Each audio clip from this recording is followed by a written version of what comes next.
Alright, we are now live, and this time we have connection restored, and that is good. And now, conveniently, we have a cat that's coming around that keeps on trying to join the stream, which is this is nice, but of going over here. So, hello, here I am, and this time it is working much better than before. Alright, I had to do a reset, and here we are. Okay, so tomorrow I'm gonna probably most likely do the some sort of an Epstein type stream and continue to talk about current events and trials, whatever is going on with that. We are, although trials will be on tomorrow, that'll be interesting. With the wars in the Middle East, there is mixed reactions going on throughout social media. That is, I've been looking at different things, and I hope that people over there can all have a peaceful, good country in those regions. All right. So yesterday we were talking about the aliens, some sort of MK Ultra type stuff. That was cool. With Zero, that was nice. Also a chat. Now as we have people come in, now it looks like the cat is now in the window. That is cool. Okay. There is still more information about the files coming out. So far, I've not seen anything about the alien files come out yet because they're supposed to be releasing more information about the alien files, but they haven't. And we'll see if there's any more developments with that.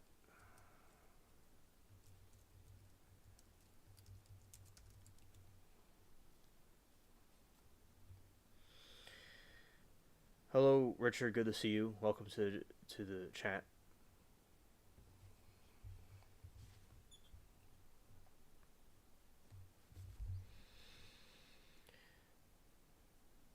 All right, February 19, President the president announced directive for federal agencies, including the Pentagon and Department of Defense, to begin identifying and releasing the government records relating to the UAP phenomena and extraterrestrial life. Directive issued. President ordered agencies to identify and release all files connected to the UFOs and UAPs, citing the tremendous public interest.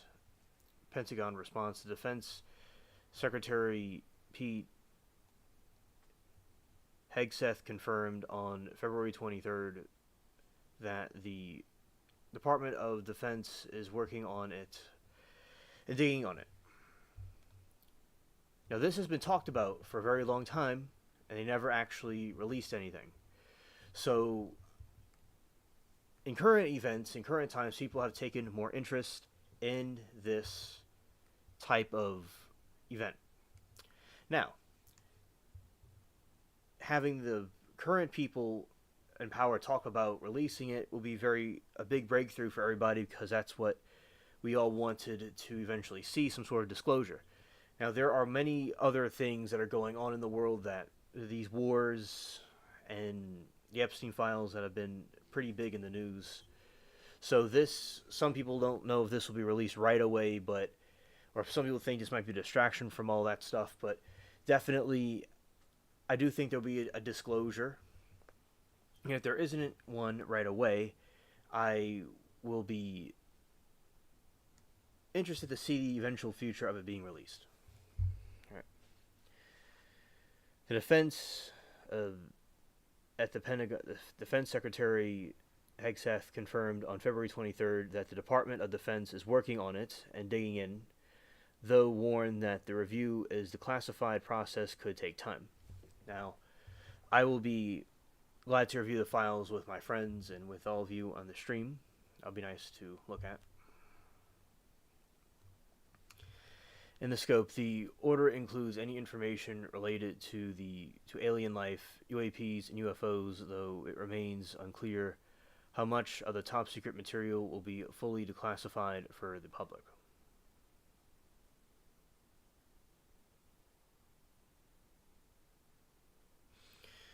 Legislative context. The follows the 2023 law that already required the National Archives to collect and release UAP-related documents.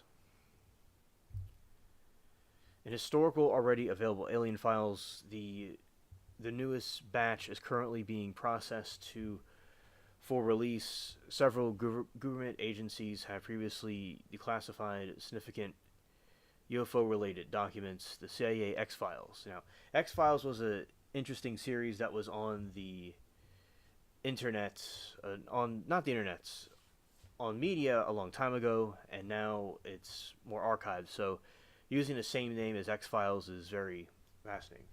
So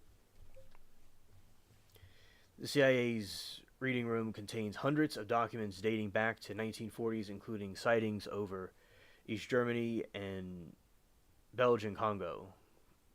FBI records. The FBI vault contains records of the Bureau's role in investigating sightings between 1947 and 1954.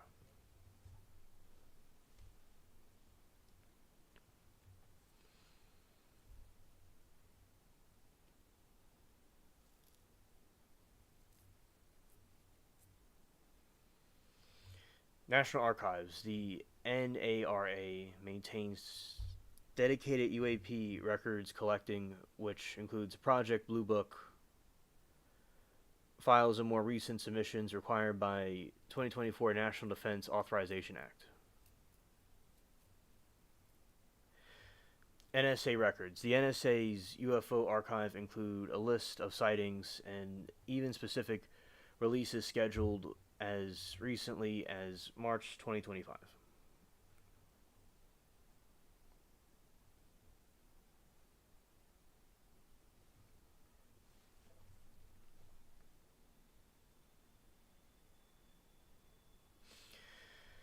Okay, and that is the information about that. Alright, and now we'll see about what else is going on.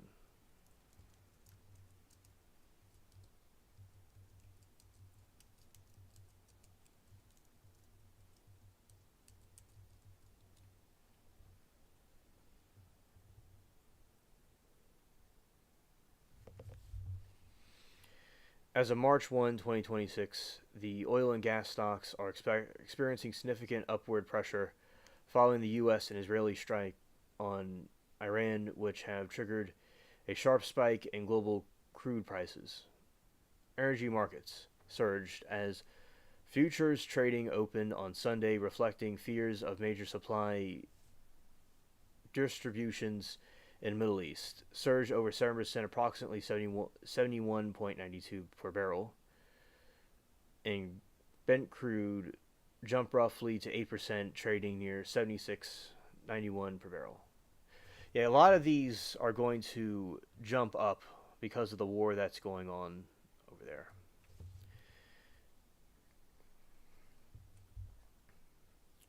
Based on the recent volumes, the performance leading into the geopolitical events, the following companies are essential to the sector's current rally.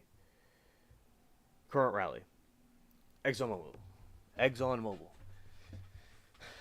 The industry leader is trading near its all-time high of 154.53, which dividend yield of 3.5%. And Chevron recently acquired Hess. It's heavily favored institutional investors like Berkshire Hathaway yield 4.6%. Highly sensitive to crude price swings, have already 24% run up early 26. With Venezuela and also with Iran, all of this combined is making these things go up, especially with precious metals economically for the western part now. The Suncor Energy, among the most active gainers in recent seasons, the 1.5% even before the weekend escalation.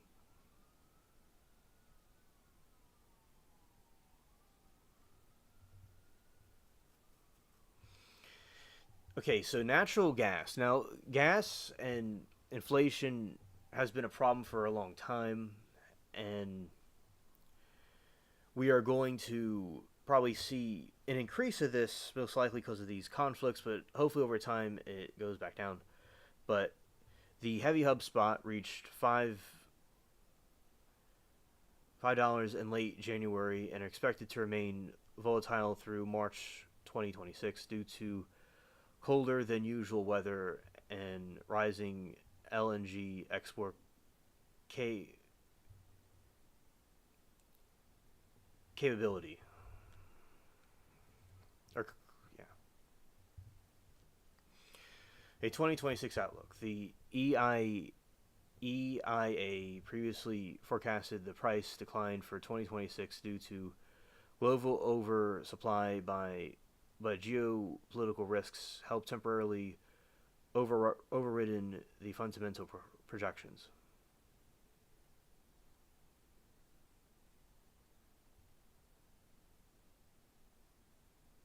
All right.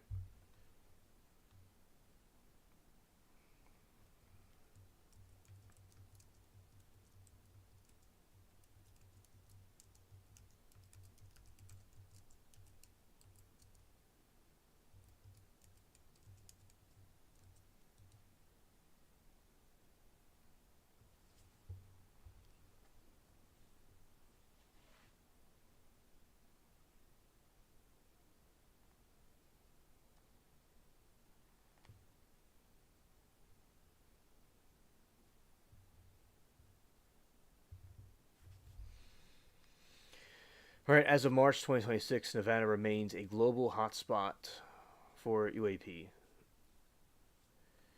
1,800 documented sightings since 1947.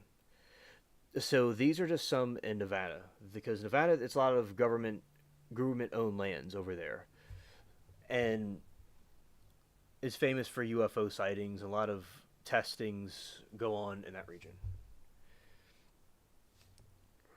All right, remember this one from April to May 2023.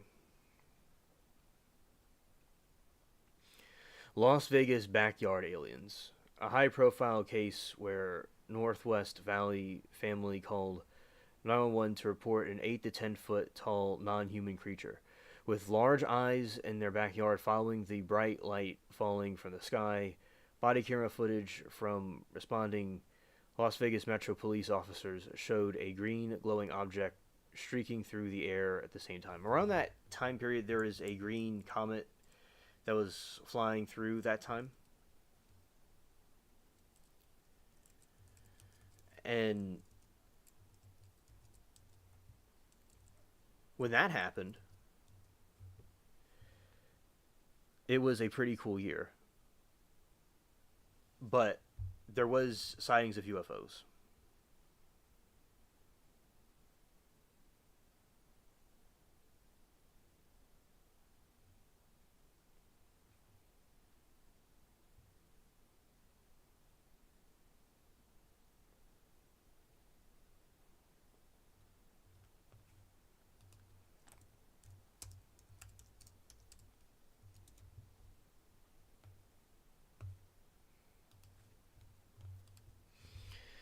And we talked about it on this show, and some people didn't believe it, others did. That was something. Yeah.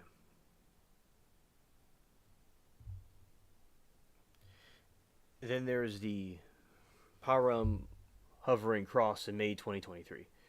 A witness in a Highway 160 reported 8 red blue flashing lights in the shape of a cross hovering just above the road surface with no headlights or engine noise. Now, there is something called Project Blue Beam that's allegedly part of a conspiracy where they're going to try to create a fake alien invasion.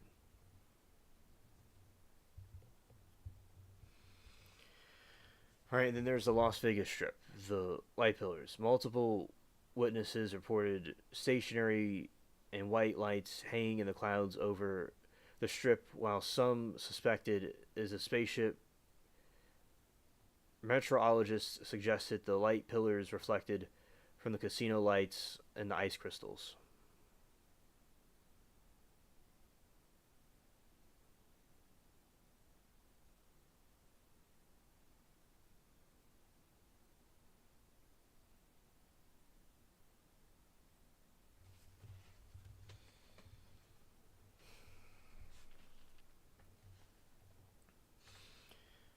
All right, these are historical famous cases. Bob Lazar revelations. Lazar claimed to have worked on reverse engineering alien spacecraft at S4 facility near Area 51. His accounts popularized the idea of the base housing extraterrestrial technology. Phoenix Lights. While named after the Arizona city, massive sightings of V shaped crafts began in Nevada State in late. Wait, let's see. Bob Lazar revelations. And Lazar claimed to have worked on the reverse engineering alien spacecraft S4 facility near Area 51. His accounts popularized the idea that the base housing extraterrestrial technology. Yeah. Alright, in the Phoenix Lights. On the name after the Arizona city, this massive sighting, a V shaped craft began at Nevada state line and was seen by thousands as it traveled south.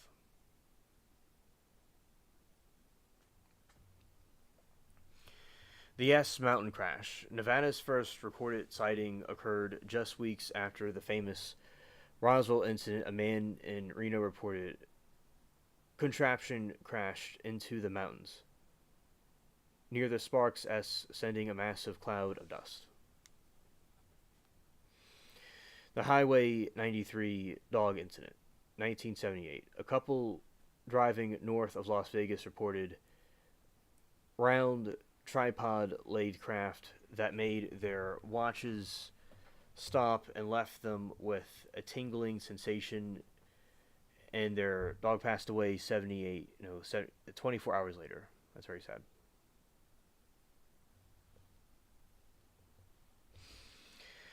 Extraterrestrial Highway, State Route 375, the 98-mile stretch near Rachel, Nevada, is officially named for its frequent reports of strange lights at approximately Nevada Test Training Range. Ellie White Pine County, known for its mothership sightings in 2012 and coincide discs following 2015 attributed to the area's high mining activity.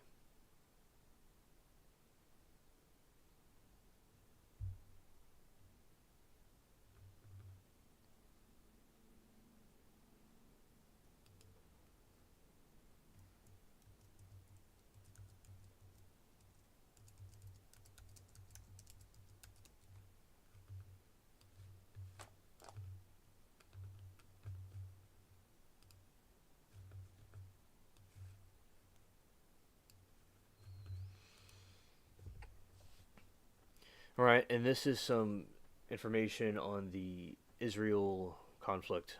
All right. So as the evening of March 1, 2024, the Israel has sustained significant civilian casualties and structural damage following the retaliatory missile and drone barrages from Iran, and they're penetrating the Iron Dome. Right, the total deaths. At least 10 fatalities have confirmed since the escalation began on February 28. Beit Shemesh massacre. The deadliest signal event occurred on Sunday when Iranian ballistic missile directly struck the synagogue bomb shelter in Belet Shemesh, west of Jerusalem, killing 9 people and wounding nearly 30. Tel Aviv. Tel Aviv has been hit pretty hard from what I saw on social media. One woman was killed, 27 others were injured late Sunday following the strike on central Tel Aviv. Injuries. Emergency services, Magen David Adom, have treated over 90 people for injuries ranging from shrapnel wounds to shock.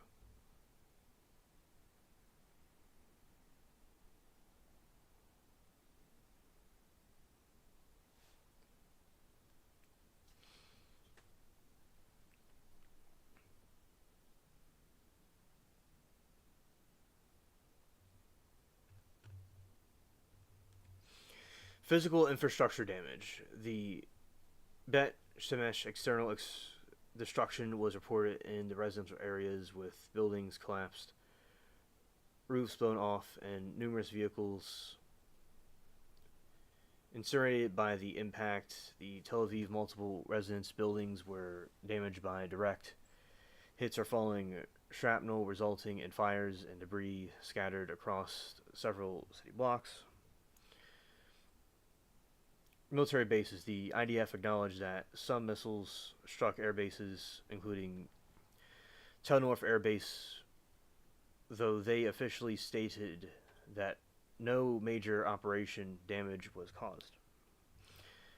Haifa, the northern Israel. Residents in Haifa were ordered to underground shelters following the explosion and reported damages intercepted. Impact related debris.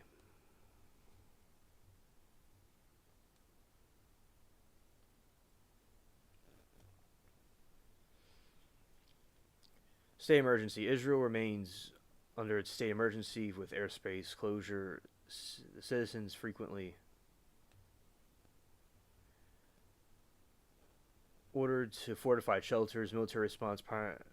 Netanyahu said Israel was striking heart of Tehran on ongoing waves and the retaliatory strikes.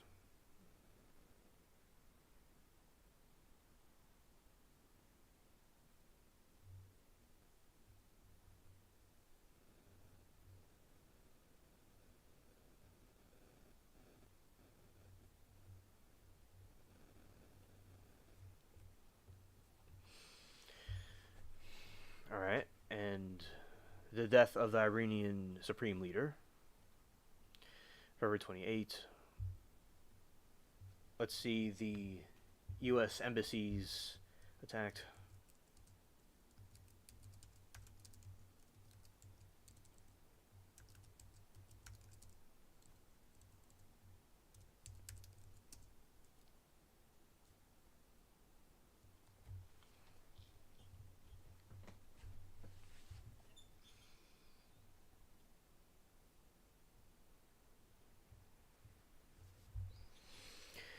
On March 1, several U.S. diplomatic missions have been targeted by violent protests, direct attacks following the assassination of Iranian supreme leader during the U.S. joint military strike operations.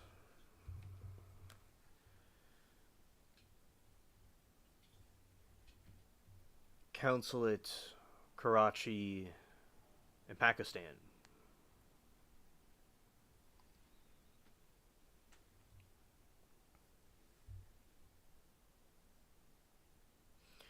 The most severe violence occurred where a mob of hundreds attempted to storm the compound. Protesters smashed windows and torched nearby police posts. At least 22 people were deleted, killed. Over 120 injured after security forces and Marine guards opened fire to prevent breach of the inner consulate.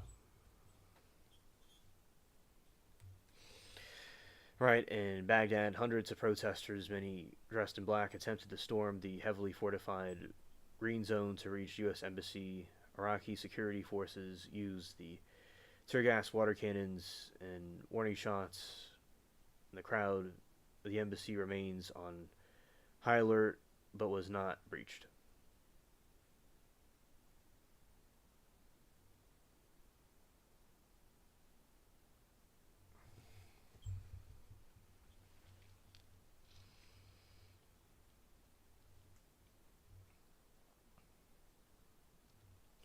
The one in Tel Aviv,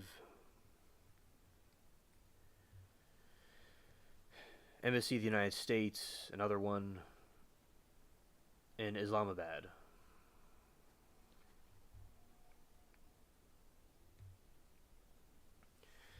U.S. State Department has issued a worldwide caution and directly severe posts suspected. Several posts suspended services. Pakistan, all diplomatic facilities are closed to the public. American citizens' appointments are canceled.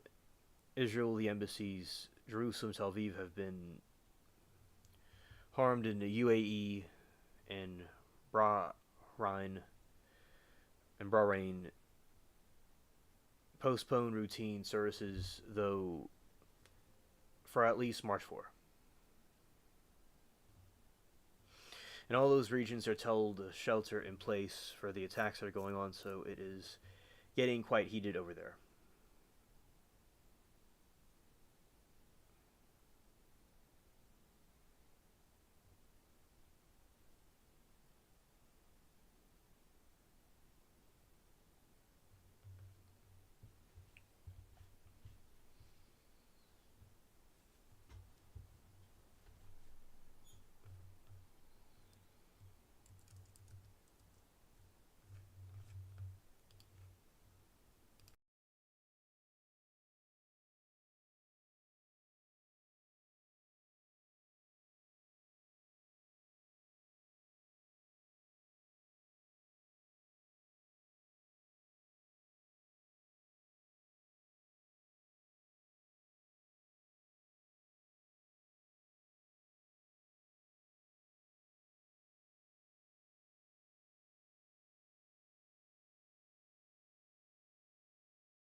All right, these are some unsolved things that happen that cannot be explained.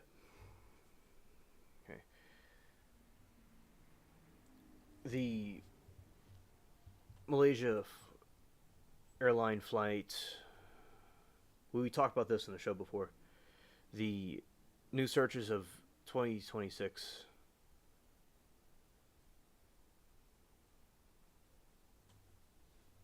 All right, Lori says, "Hi, Alien and Chat fam. I've been listening, trying to wake up from really great nap here. Cloudy, showery Sunday." Okay, Lori, thank you for hanging out with us and listening in.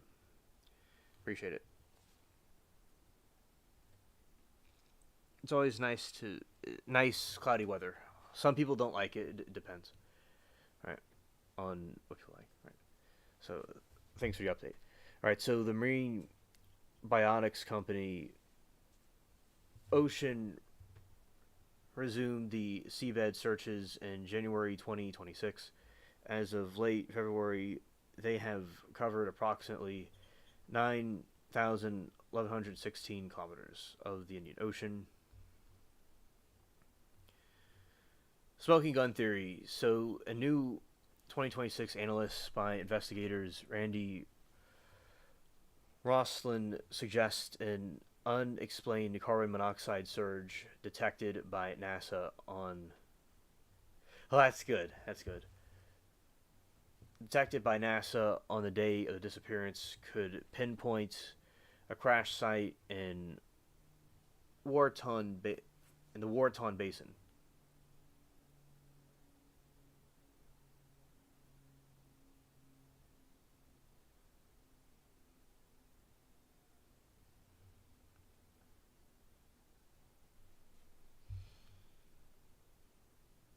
You're welcome. So, yeah, with Iran, there's mixed reactions. There are people that are celebrating it, and there's people that are very angry about it.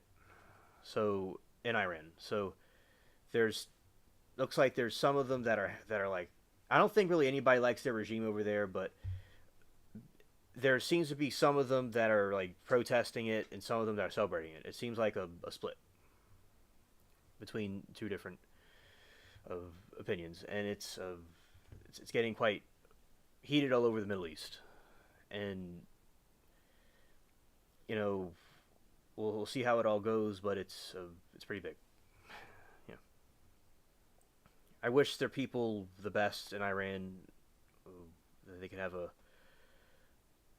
a nice country, whatever's best for them.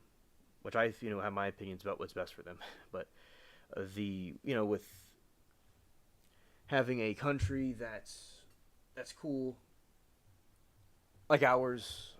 Although some people think our country has issues, but there's also people in Iran that may have distrust of us in Israel, and there's people that do, some people that don't. So it seems like they could even have like a civil war over there probably. I'd assume over the different beliefs the different factions have, but we'll see what happens. Yeah. All right, so another mystery that happened was Ramsey murder of 1996. As of the 30th anniversary of this case approaches, investigators have reported a surge in activity. DNA retesting in January 2026, the Bullard police confirmed that they are using evolving DNA technology to retest evidence, specifically focusing on the knots of the garrote to use in the crime. The new interviews. Officials recently conducted several new and follow-up interviews based on over 21,000 tips received since investigation began. Oh, hello there, Bubbles.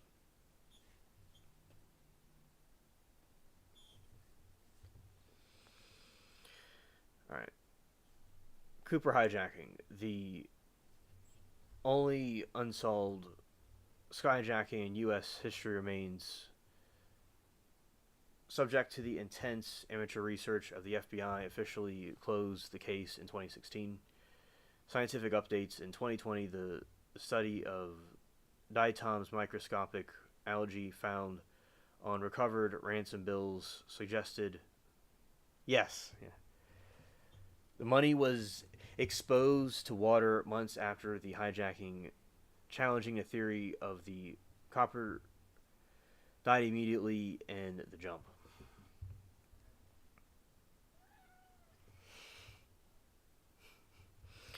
I always like to talk while I'm doing the stream. Alright, we'll see if you want anything in a moment. Okay, so the public interest annual CooperCon events continue to draw sleuths who analyze the remaining physical evidence, such as the clip on tie left on the plane. Alright, now, see what Bubbles wants, and I'll go play something while it'll be in the background.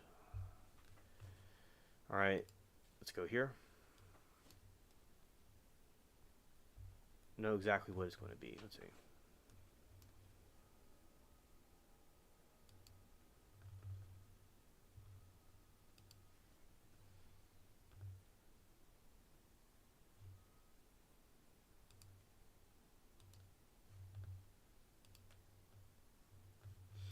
Alright, I'm going to play the Darrell Brooks cartoon while I'll be in the background.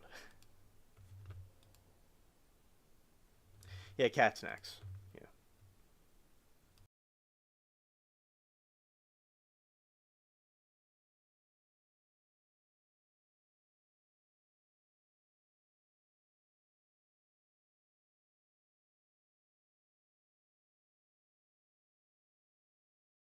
That brought you Alec Murdali comes another special toy. Prison Playmates is proud to present our new prison pal, Dolly Brooks. Dolly Brooks comes with over 30 fun and quirky phrases. I do not consent to or agree to being called your name. Oh, Dolly, nobody cares. Objection. Hearsay. Dolly Brooks also comes with a unique set of accessories like the Big Boy suit, the reversible mask, and his important documents. Get your facts straight. Let's start. I'm not going to sit here and let somebody be inaccurate on the record and lie on the record. Oh, Dolly, you're right. I forgot about the documents in this special box for just $15 extra. Are you happy that I mentioned them too, Dolly? I just want the truth to be told. But that's not all, Dolly, because for the first 500 orders, we'll also include these special shock shackles, absolutely free. What do you think about them, Dolly? It should be noted that I had a shock device on my ankles. It is a fact. I was told that there were a shock device, which I know how a shock device looks because I've been through this before in Milwaukee. Dolly Brooks is endless fun for all ages. You just never know what he's going to say next. Can we move on to subject matter jurisdiction that hasn't been proved for the record? Just remember, if you order now, you can get Dolly Brooks, his extra courtroom set, and the shock shackles for just $25.99. Don't wait.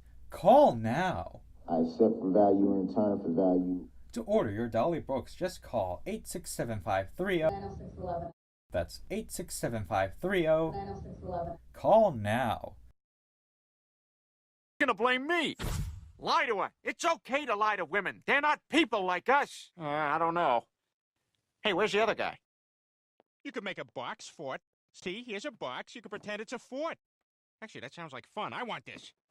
I'm king in here. All right, Mr. Brooks, do you have any position on that? I am unmuting you. I would note he takes the headphones on and off throughout. He doesn't have them on. He's looking at a book. I wish you would stop saying, look, I'm looking at the Bible. Thank you. It's not just a book, it's the book. Can't disagree with you there, sir. Yeah. How many people actually live by it, though? Anyway. Sir, I'm contemplating putting an hour time limit on closing arguments. I ain't doing no closing argument tomorrow. The closing arguments will most likely be tomorrow. I'm not doing it tomorrow. Then you'll forfeit your right to give one, sir, because as we have... You can't force me not. What type of court is this where you can say you're gonna force somebody not to be able to give a closing argument? How's that lawful law? If you choose not to give one... How's that lawful law? This 32-year-old guy wants to spend a Sunday afternoon chilling with a 13-year-old girl after texting her about getting stoned. You say, I want to make love to you. Have you ever seen people have sex? Man, I ain't trying to hear all that because at the end of the day, I did what you asked me to do. She asked for it. She didn't ask for it. You sent it to her. And even if she did, I mean, you're not supposed to be sending stuff like that to somebody who says they're 13. But instead of taking responsibility, he tries to blame it all on the decoy. Did you know she said she was 18 when I met her? Did you know that? I've got the transcript right here. No, I'm not going to sit here and let somebody be inaccurate on the record and lie on the record. As he gets up to leave and makes the long walk to the door, officers are in position, ready to arrest him. Sheriff's office. Hands up! Hands up! He's then taken to jail. And later, he starts crying.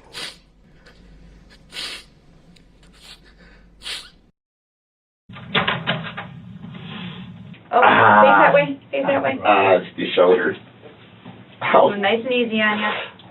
There you go. All right. All yours. You okay? No. It hurts bad. Your shoulder? Bad. Bad, bad. Well, it's gonna be sore, man. Yeah. But at least you know nothing's broken, right? Nothing broken. Well, why do I keep having this throbbing, burning pain if nothing's wrong? I know the shoulder's struggling.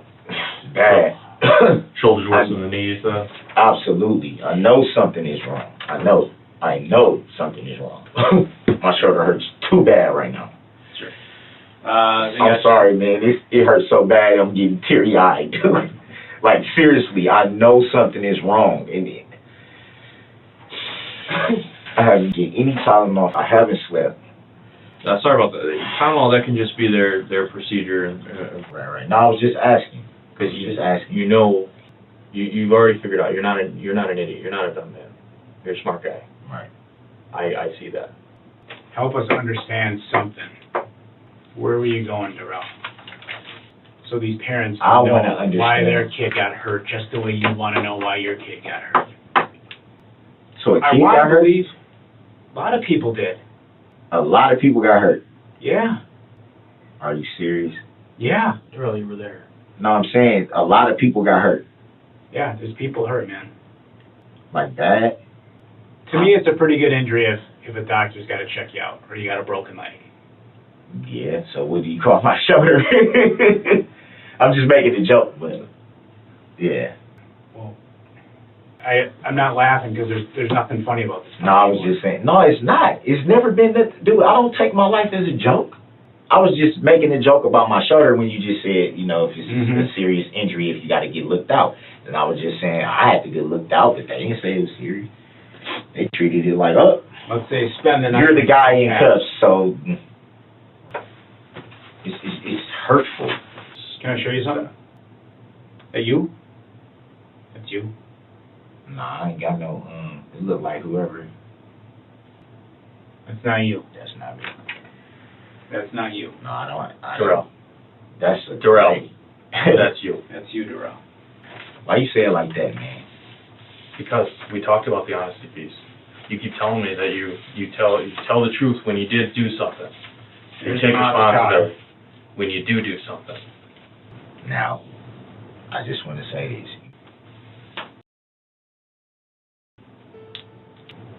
When you said it wasn't the end of the world type thing, it is. It's over for me. It's over. Can't see your family. Can't see nobody. It's no guarantee you're even going to see tomorrow. I go to jail right now. I go to prison right now. At my age. There's no guarantee how long I'm going to have to be in prison. There's no guarantee if I ever see my mama again, because she's getting up there. I used to think that I was a lot stronger than what I am, you know, because my mom used to always tell me, you know, you got my strength, you're strong. It's, you know what I'm saying? It's nothing that you would go through that you can't get through because you have my strength. But it's like, you know, I struggle with a lot of times feeling like I'm a failure. Like, it's probably a lot of times where I probably shouldn't even be here. I've made a lot of mistakes. You know, a lot of mistakes.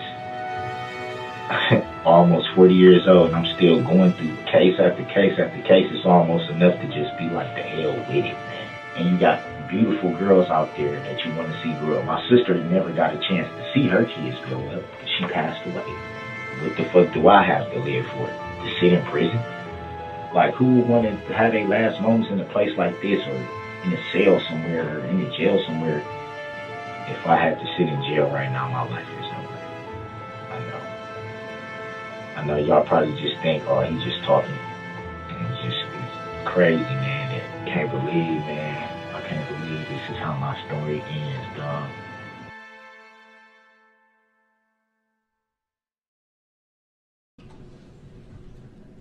So seeing as how you sat with the prosecution for the entirety of this matter, it would be fair to assume that you know who the plaintiff is in this matter. Yes, I do. And who would the plaintiff be in this matter? The state of Wisconsin. Is that an entity or a living human being? It's an entity. How can an entity file a claim?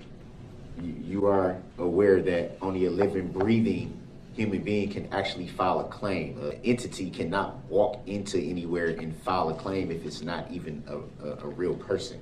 Move to strike the statements by Mr. Brooks. Also object to the question that was asked at the end as irrelevant. Or the request is granted, the jury will disregard the statement and the question asked. No, I definitely object to that, Your Honor. Your objection is noted. Under 906.11, I shall exercise reasonable control over the mode and order of interrogating witnesses. Please move on to a new topic. Or the cross-examination, I will end. Do you see the state of Wisconsin present in the courtroom today? Objection, argumentative, Grounds. irrelevant. Sustained. Final warning, sir. Next topic or the cross-examination, I will bring it to an end. You don't gotta keep doing that, Your Honor. You don't gotta keep doing that. It's my responsibility, sir, over this trial. I'm informed. And Thank you. And Next I respect topic. that, but it's relevant for the jury to know the truth. Move to strike, Your Honor. Granted, the jury will disregard those last statements. They're Objection not to that. relevant. Mr. Brooks is not testifying. They mistake the law. I object to that. That's not lawful law. It's Noted. untruthful. All right, under 906.11, I am now stopping the cross-examination. Any redirect by the state? Objection to that, and I would like Noted. a legal finding of fact. Go ahead, Attorney Offer. Your Honor, for the record, this is a video. I'm going to play about the first 5 or 10 seconds for the witness to identify it before moving on, please. Objection, because this seems like a whole new exhibit. This was never mentioned before. It was never. I haven't seen it. I can't rule on it, sir. So let me see it, and I'll when take did your it become an objection under. exhibit? I'll It take was the never an objection under exhibit before. advisement. Go ahead, I Attorney have Hopper. all the exhibits. Go ahead, Attorney Opera. I haven't seen it yet. There's nothing on my screen that I see it's now playing. So now we just creating exhibits now. I have all the exhibits, and this was never in it. Sir, do you recognize what's contained in State's Exhibit 178? Objection. Overruled. Relevancy. Overruled. Leading. Go ahead and answer. Yes, I do. What is it? There was a still photo shown before of Mr. Brooks standing in front of the Ford Escape. This is the video in which that still photo was taken from. Where'd you get this video from, sir? From Mr. Brooks' social media account. Okay. Your Honor, move to admit 178 and permission to publish.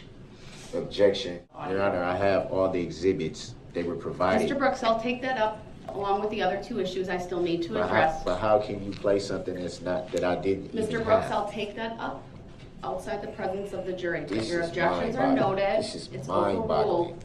Mind-boggling. Actually, Your Honor, I changed my mind. I would like to play the audio, please. Sustained. This is mind-boggling. So we will play the entire video, Your Honor. Is this setting the foundation? It's relevant. You I question this question him detective about, about I his question him knowledge. about the still frame from the video.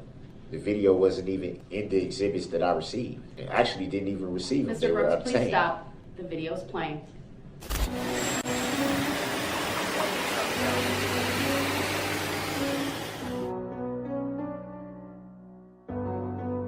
D-Mark got that heat.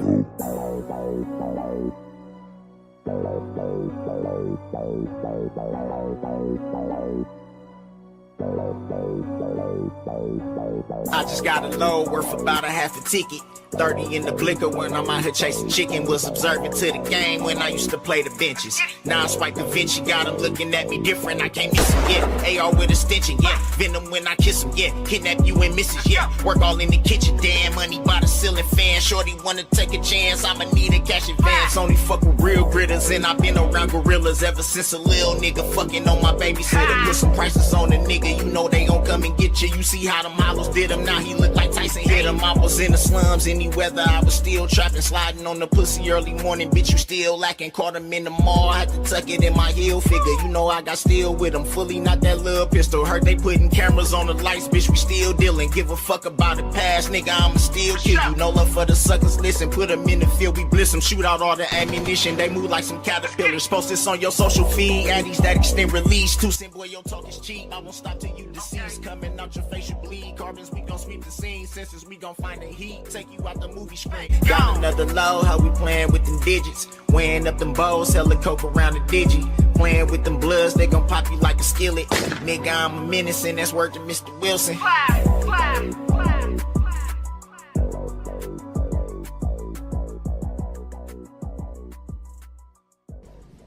I hate that song. Why am I singing?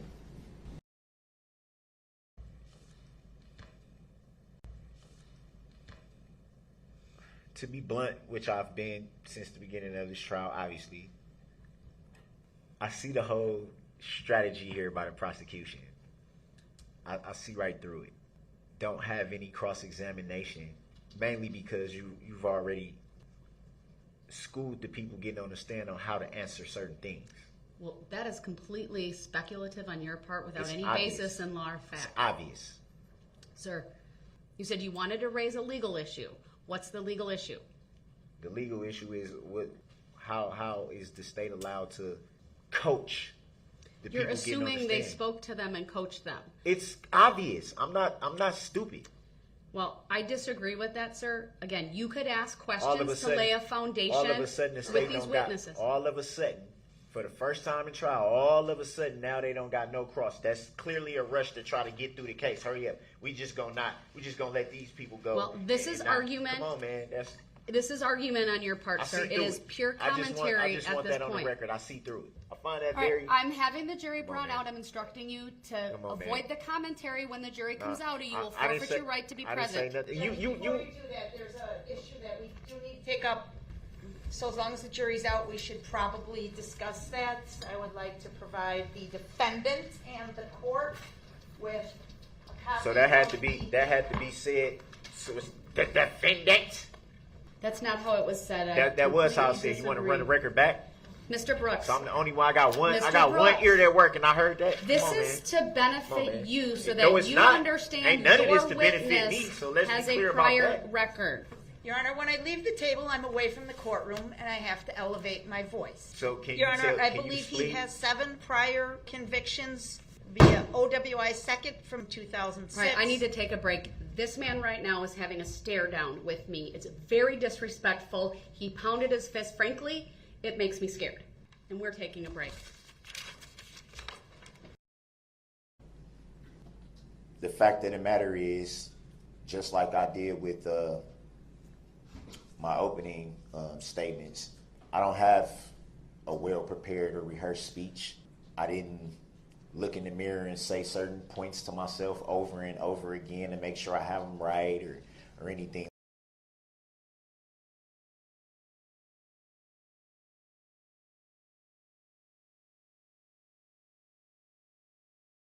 Like that. I've chosen to speak from the heart.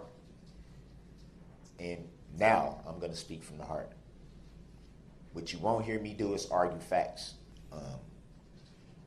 Trying to argue facts of this, facts of that. I'm not going to waste your time doing that.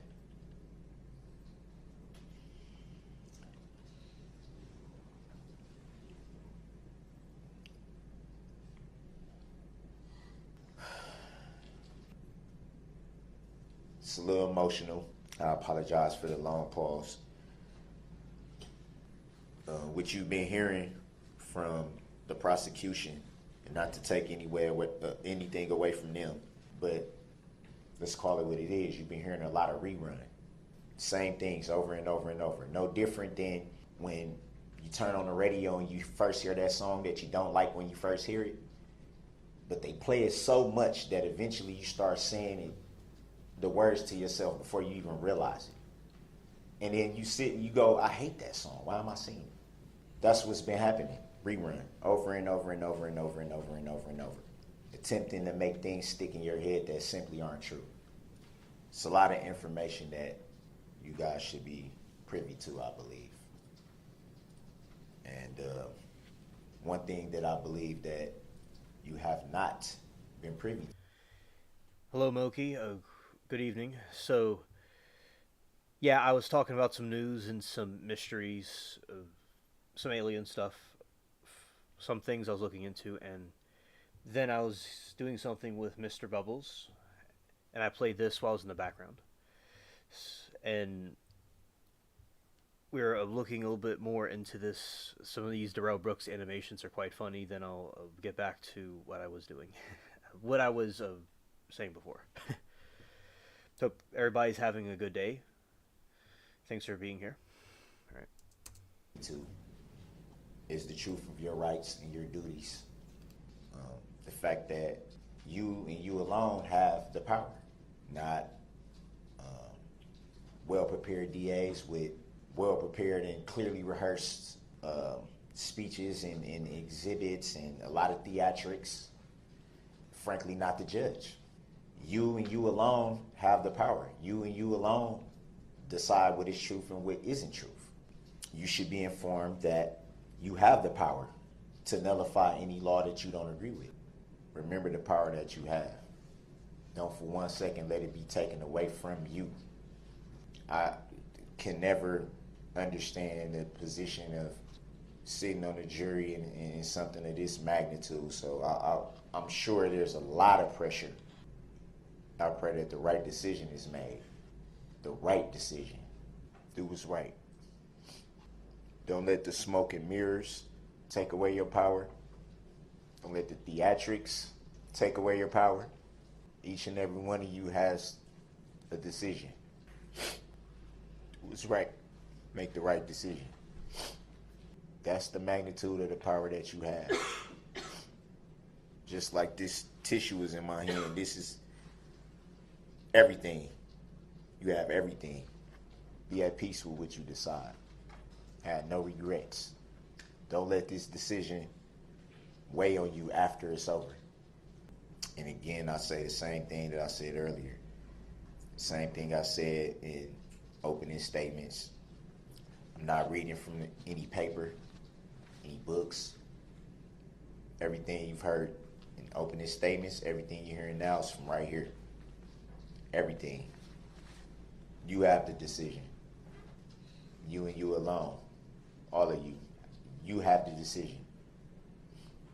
I know it's probably not proper, but you guys deserve a round of applause if you could get one. Thank you guys sincerely. And I know, and I have faith and I trust that you guys know what's right.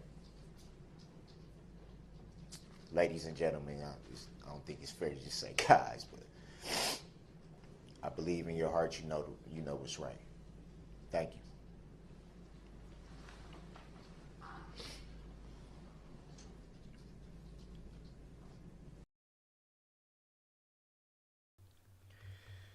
Welcome to the stream, Frog. And Frog says, Moki, hello, facts. Howdy, Frog. I'm glad that you hopped over here. It's always nice to have the frog breeze over here. Yep. Okay, let's do this.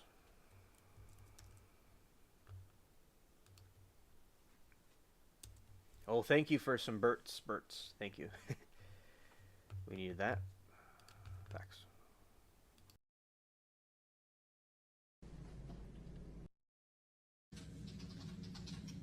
Madam Clerk, may I please get verification that the audio and video are working in the neighboring courtroom?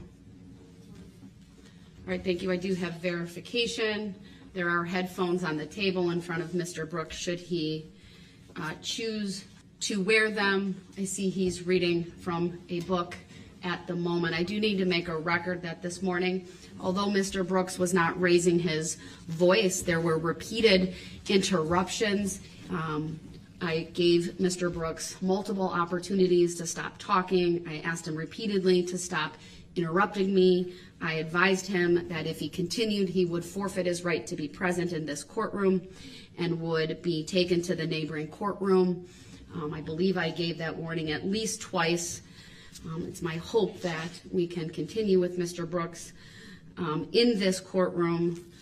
At some point today, I'll certainly invite him back over when I get through these advisements. I'm not asking for a response yet, Mr. Brooks. What I'm asking you for is whether you have any requests for jury instructions, or if in your review you think anything needs to be changed, deleted, added, etc. Do you have any requests as it relates to the jury instructions, sir? I would note he put 2 boxes right in front of where he's seated, so I can't presently see his face. He is unmuted. I've confirmed previously regarding the audio working, and I will just ask him a second time, sir, do you have any requests as relates to the draft packet of jury instructions, whether that be any additions, corrections, edits, or deletions? And Your Honor, would it be possible for the bailiffs to just move the boxes off the table so yes, we can I think see? that's fair. I'm going to advise the bailiff to remove the box so I can see Mr. Brooks. I don't know what he's doing behind there. Hey, why do you tell them to move my box? Because I couldn't see you, sir. Or what? I've asked you twice now, and I'll ask you a third time. Do you have any requests as it relates to the jury instructions? Any additions, deletions, edits, or otherwise? Hey, man, you don't got to talk to me like that. Do you have any requests? First of all, related to the jury instructions, sir? Yeah, I got requests. It ain't like they gonna be honored though. As it relates to the jury instructions, sir, what are your? I heard what the hell you said, man. Well, Mr. Brooks, that was very disrespectful. Yeah, and I've been getting disrespected since the beginning of this whole process. So welcome to the club. Mr. Brooks, do you have any requests as it relates to the jury instructions? Sir, I understand you may be upset, and I really do, but I've made my determinations. You don't understand nothing. You don't understand anything, Your Honor. You don't. I'm going to mute him again because he's not answering the questions that I'm very clearly asking him, and I've given him 5 opportunities, Mr. Brooks, do you have any requests as it relates to the jury instructions? I'll unmute you for that answer. I can't hear everything you're saying. Mr. Brooks, do you have any requests as it relates to the jury instructions? I can hear what you're saying. I can hear what you're saying. You just told me you didn't. So which one is it? Yeah, I got the headphones on. You can't see that? What are your requests as it relates? What are your requests as it relates to the jury instructions, sir? Man, don't try to come with this whole little image, sir. Now it's all this sir and all this. Try to put on this little act like you so worried about what's going on with me. You don't give a damn. Never did. Mr. Brooks, you're being disrespectful again. You've been being disrespectful. You've been being disrespectful. Mr. Brooks, do you have any position on the verbiage of jury instructions 70 on page 65? Don't ask me no question. Are you my accuser?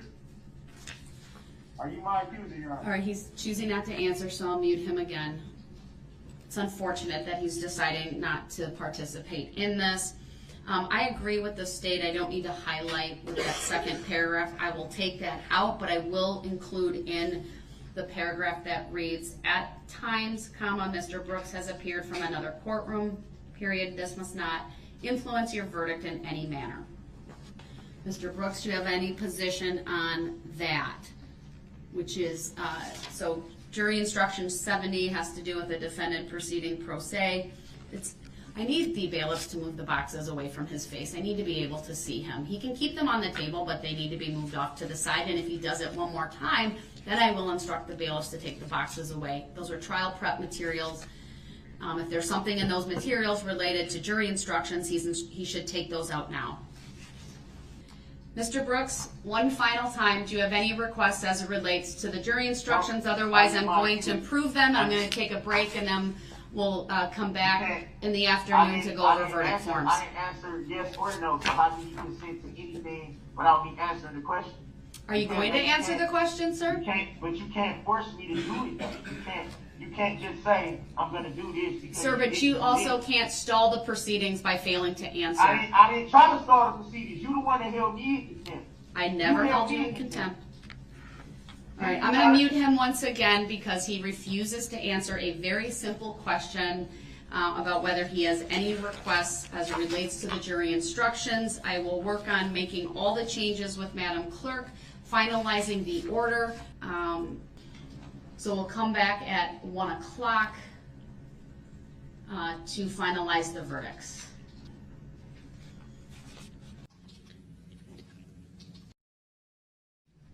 All right, sir, I'm going to let you make an offer of proof as to why you believe the photographs and the questioning about contact after the alleged incident is relevant. It's relevant because these were sent by the witness. It assumes a fact, not an evidence, but what is... Hold on.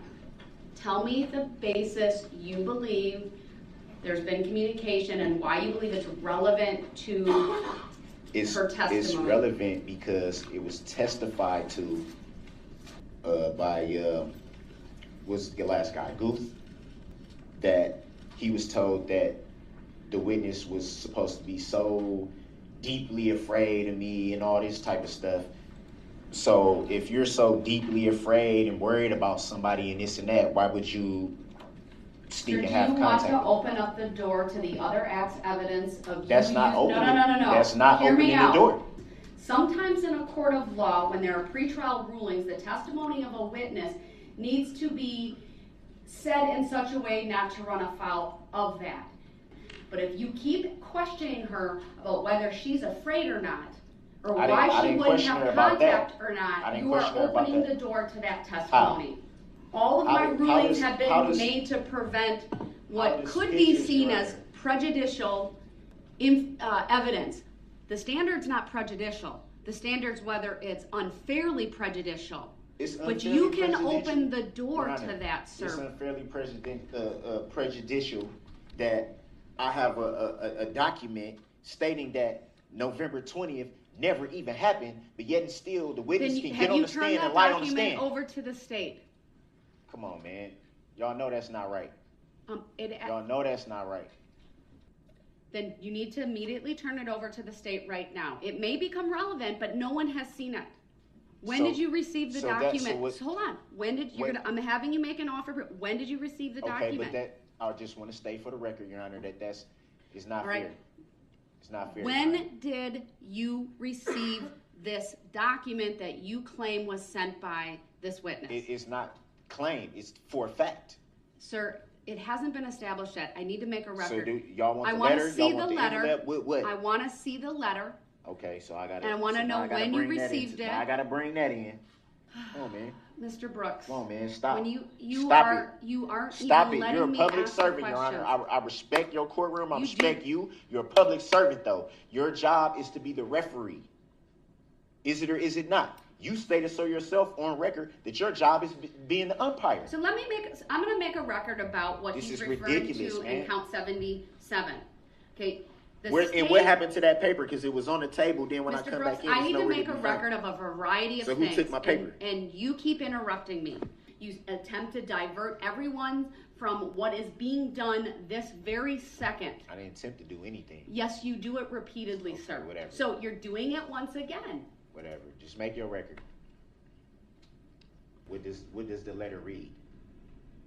You have the letter. You showed it to me, sir.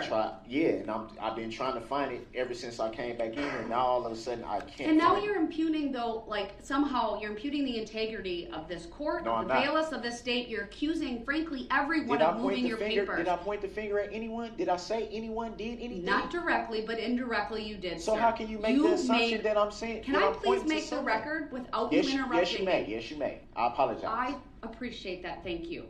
But you made repeated comments, sir, and if I need to, I'll have a bailiff put on the record that no one touched your table. Your Honor, did I say anyone touched my table?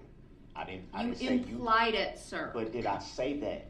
I can see if I came in and said, hey, one of you moved something off my table, then it would be more of a validity to what you're saying. I need to continue with the record, sir. It's very apparent to me, sir, that every time throughout this trial, and especially the last 2 days, when the court makes a ruling that you disagree with, that you start peppering me with questions, you question me about the law, you ask, is it verified law? It is, from my perspective, a clear attempt to kind of turn us in a direction away from what we're doing. I'm sorry. That's my perspective. That I'm making a rule. You're doing it again. I mean, because it has no validity. So, I am trying to make a record about a line of questioning you want to ask Ms. Patterson. Now we have you claiming that there's some document that was sent by the witness after the charges were filed that apparently contained photographs that you believe goes to the credibility of this witness. So I need to ask a few questions about that, sir, to determine whether it has relevance to those issues. Number one, when did you receive this letter? I received this multiple letters, actually, over a period of time. It wasn't, I referred to this one because this one had the pictures. Does it have a date on it? The letter? No, I didn't bring the letter. I brought the pictures. The witness knows that they sent me the pictures. They know that. Well, again, it assumes facts that aren't here. You're assuming this witness sent it. I don't know. But even if she did, what relevance does it have to her credibility before this jury? It goes to the credibility because she's put on this facade of being so afraid of someone, but yet still, you know that we're not supposed to have contact, but you still sneaking behind and saying, oh, I wonder how you're doing, and oh, this and this and that. Oh, I don't think she's ever said she was afraid. I think that was the officers who may have stated that. So again, I'm going to ask you, even if this letter's from her, these pictures are from her, how does it relate to her credibility before the jury? Who else could these pictures be from? I'm going to ask you point blank. Did you get a letter that's signed from her? I got. What do you mean signed? No How do you know? Letters. What's your why do you have a belief that they are from her? I have multiple letters from her. You're not answering my question. Why do you believe the letters are from Erica Patterson? Because they were sent from Erica Patterson. Why else would I? Were they signed by her? What do you mean signed? Did she write her name on the letter? Was Are it the you- content are you of the kidding letter? No, I'm not kidding you. I need to make a record, sir. You're making a statement that these letters are from her and that they're relevant to her credibility. Your Honor, I'm gonna go out on the limb here. And I'm asking you why you hold that opinion. I'm gonna go out on the limb here and assume, which I know is true, you've never been in my position. You've never been in jail. So you've never received a letter from someone writing someone in jail. No one is. There's 2 times that Brooks was brought in on a wheelchair. At least 2 times, maybe 3. And it had to do with the different hearings he had related to other crimes. Yeah, I remember them. I don't know if I recall a black eye specifically, but I'm definitely wouldn't put it past him having it. Gonna when you You're say not to me, answering my when question, you say to sir. me, What's the basis why you believe they're from Miss Patterson? Is there some information in them that only she would know? Did she sign the letters? Is it penmanship that you recognize? Why do you believe they're from her as opposed to somebody else sending you information? Could be your mom, could be, I'm just saying, could be anybody else. You got to answer my question. It's called an offer of proof. But you still got to understand why this is mind-boggling to me. Like, how I got a child with this woman. Why would I not know her handwriting? But you have to Why lay would a I not know? foundation for these letters, sir. That might be This through is your own ridiculous. testimony. So that I'm trying to figure out why you believe they're from her. Not all this other stuff Are about you I'm in jail serious? and I have a child. I'm trying to, I need to know. It's called an offer of proof. Are you serious? What do you believe? Why do you believe they're from her? I am serious. I need you to Because answer. they're from her. But you're assuming Like, that. how else am I supposed to answer that? I've given you a few reasons why it would lend to that opinion. So it has to be put in a legal The term bottom or line is I something? need the letter. So if you're gonna question her on that, the state absolutely has a right to see the letter. So The what state about- has the ability to question you about that, or question this witness, and to look at the veracity of what your claims are here. So I may take an early lunch. If that's in your cell, then you can go get it and bring it. But without that letter, I'm not allowing this line of questioning. Do you have the letter with So- you in court? I just said no. How many Okay. times I got to say the same thing on record? You know, sometimes, sir, I don't hear what you say because you interrupt me so much or you answer quietly.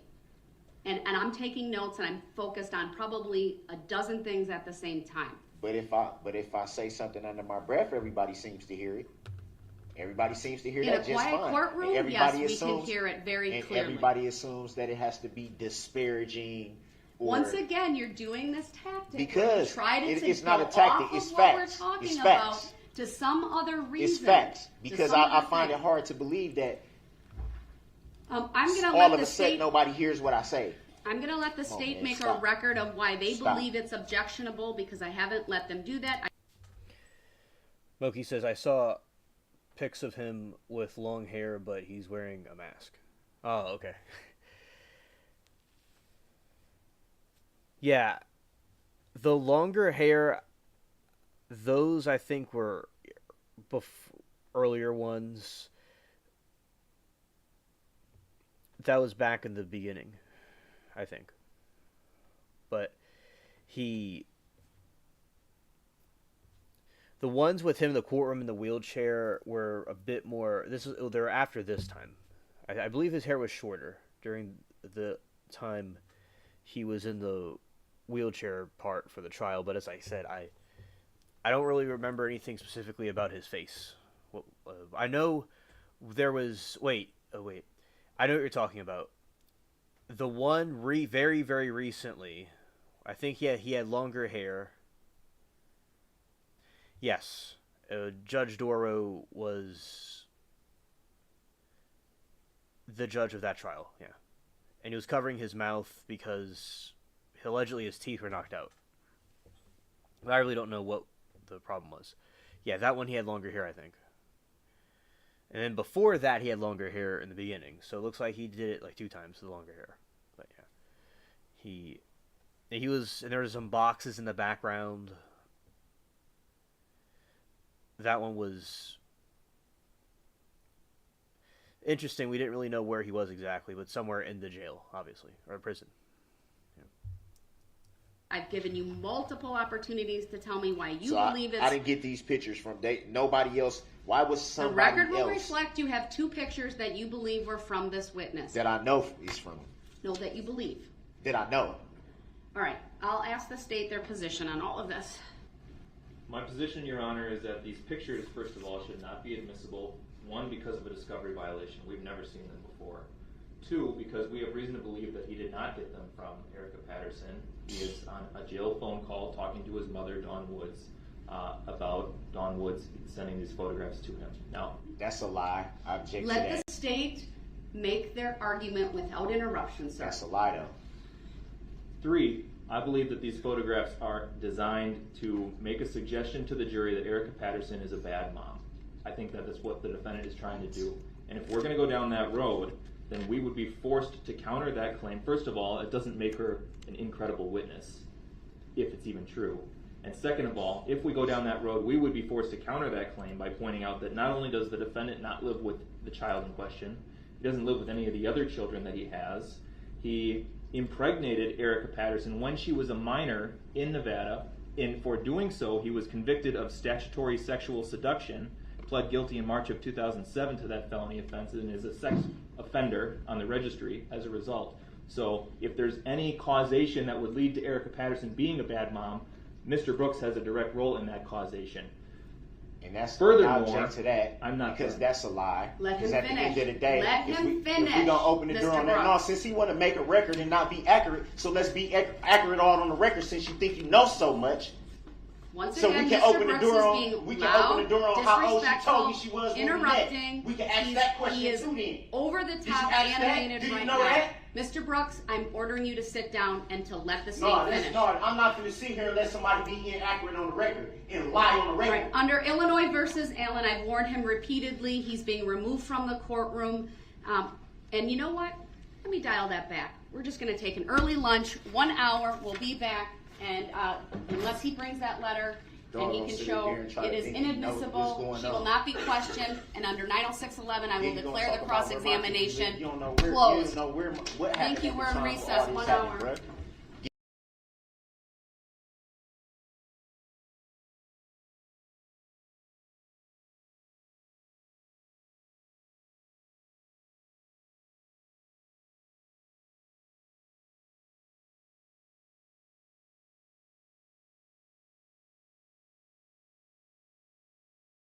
This is one of him strapped to a wheelchair, but he's wearing a mask.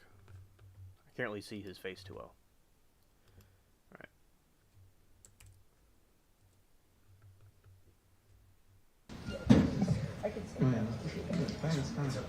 This is boat shoes Still works. Judge, what are you thinking for a date? Discussion about what would happen this afternoon, and it's my understanding that there's going to be a request that we postpone the December 12th trial dates. Is that accurate? That is correct, Your Honor. We all know where Mr. Brooks has spent the last basic month, and over that month, just out of a courtesy, because he was focusing on other things, being his own attorney there in Waukesha, we didn't speak with him because he was busy. Since the verdict is read, got back in touch with Mr. Brooks, and we're speaking again and dealing with this case, but I'm asking for an adjournment so that we can now get into how we want to handle the case in front of Your Honor and also Judge Thomas. Mr. Corr and Ms. Grasso, is the state going to take a position on these requests? No, Judge, given the circumstances, I don't think the state is going to object. The state would have been prepared on December 12th for these matters, but given the circumstances and the defense's inability to prepare, we're not going to object to the adjournment. All right. At this point, from the court system's perspective, we've begun to make arrangements. This is another one of him in the wheelchair. Let's see. 21 CF 502 appearances. Matthew Torbenson and Shelley Grosso appear for the state. Good afternoon, Your Honor. Attorney Russell Jones on behalf of Mr. Brooks. Mr. Brooks appears in person. I appear via Zoom. Good afternoon, Judge. All right, good afternoon, everybody. When Mr. Brooks first got here, my deputies alerted us to the fact that he wanted to speak with Mr. Jones. Exactly, and the thing is about Brooks is that out of all the things that he did, all the times that he would go out and run through a crowd of people, he went and smirked and looked amused. When he runs away at the same time, if he really was insane or whatever he was claiming to be, because he was claiming other things too, that it was the vehicle had a problem, he had mental issues, he had problems with his girlfriend, whatever. If he really believed what he did was the right thing, he wouldn't have ran away like that. He knew what he did was wrong, and he wasn't going to get away with it. And he's a perfect example of somebody who has no remorse about what they're doing. At all. He has no conscience about any of it. He just seems so calm and self-assured about himself and his arrogant behavior towards the judge, towards the jury, and being completely inconsiderate towards everybody all the way around. I just can't believe that how he displayed it in such an arrogant way. It's a fascinating case study to look at.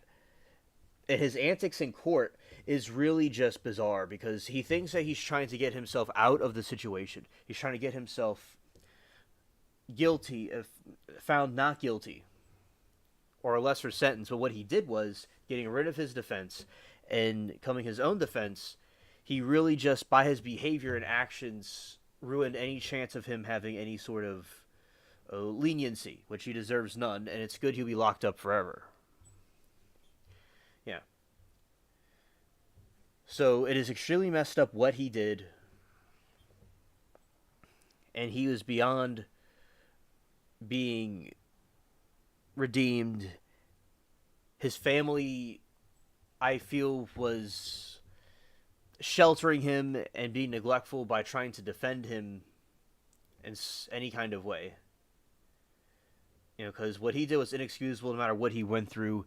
You don't just go run through a crowd of people like that and then act like that in court at the same time. Yeah, this is a side view of him from another scene. It was from a year ago when he was in a wheelchair in court. Given the fact that Mr. Jones is via Zoom and Mr. Brooks is here in person, the way we accommodated that was everyone left the courtroom, including the spectators in the gallery, the person who was here filming for the media, and obviously all the parties and my staff, except for the deputies. For security reasons, of course, they had to stay with Mr. Brooks. So I allowed them to have a conversation. I wasn't paying attention to how much time it was. It might have been, I don't know, 15, 20 minutes. I allowed Mr. Brooks to have that conversation with Mr. Jones, and then after Mr. Jones alerted the lawyers, I think, and my deputies alerted us, we all came back in. Is that correct, Mr. Jones? Yes, Your Honor. Thank you. You're welcome. All right, so we are here for, it was supposed to be a motion hearing and a final pretrial on these matters. They are set for trial on Monday, May 6th, so that's just a couple days from now. At our last date on January 18th, the state indicated they thought they would be filing an amended information and an other acts motion. The defense also thought they may have been filing some motions, so we set this for about 90 minutes. I set deadlines for that all motions were to be filed by March 22nd and April 19th for the responses. I will note that nothing has been filed from either side as far as any substantive motions. Motions in limine were filed, I just believe, by the defense, and they appeared to be standard. So there is nothing to proceed on as far as any substantive motions. Do we remain in a trial posture, Mr. Jones? We do, Judge. And with respect to the motion filings, we were anticipating potentially the state filing, and it would have been a response to their other acts. Presumably they're not seeking that since they didn't file that. So That's why we had nothing else to file other than our standard motions. Okay. And nothing from the state? Correct. I anticipated filing another axe motion. I thought about it. The prejudice hurdle would be extraordinarily high in this particular case. And when I gave it more thought, the state didn't anticipate using that other axe because of the prejudicial nature of those other acts, unless there was a defense that triggered the high amount of relevancy to those other acts. And I think that would just as likely happen if the door is potentially opened by one of those defenses being argued in this particular trial. And so rather than file the motion, if the defense becomes that this is an accident or some sort, then I may raise the issue at that point. So, but I did not file another axe motion, that's correct. Okay. All right, so we'll deal with those issues if they arise during trial. Maybe they won't. So obviously we have some special issues associated with this case.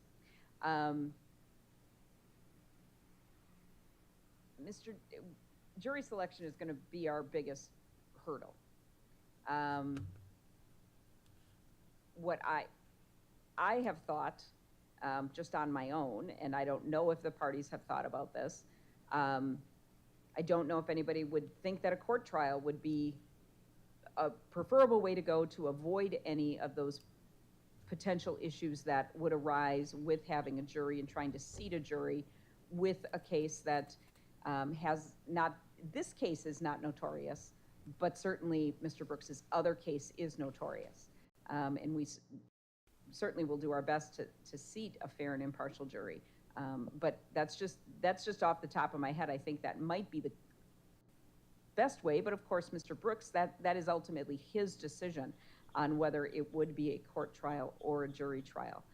So I just throw that out there. Nobody's requested that at this point. There has been a request for a jury trial, so we will plan on that, but it is just some food for thought, that it may be a way to allow for evidence to be presented without the potential tangential issues that would arise with a jury. So that's just something to think about. In addition to that, if I'm going to go with on the assumption at this point that we are having a jury trial, I have not prepared any written information. I will prepare that over the weekend and give it to the parties, and we can certainly talk about it. But I think we have to address it. No one is going to pretend that we're going to introduce Mr. Brooks and no one's going to know who he is. So obviously it's not going to be, one of the standard questions I asked during voir dire is, has anyone heard anything about this case or about this defendant or had any opinion as to anything? That may foreclose us from seating any of the people that we bring in for voir dire right off the bat, because it was a big deal. The Waukesha case was a big deal. So I will prepare something. Do the parties have thoughts? Or do you want to prepare something as well, and we can kind of put something together as far as a preliminary statement to the jurors? I mean, obviously advising them that this needs to be, you will only judge this case on this evidence, and asking those questions if they can be fair and impartial and put out of their minds anything that they may know about Mr. Brooks. Each side can submit something if they would like. I'm kicking myself that I didn't think to tell everybody to do this ahead of today's date, so we could have worked it out this afternoon rather than doing it on Monday, but that was my error. I probably should have thought of that, and I did not.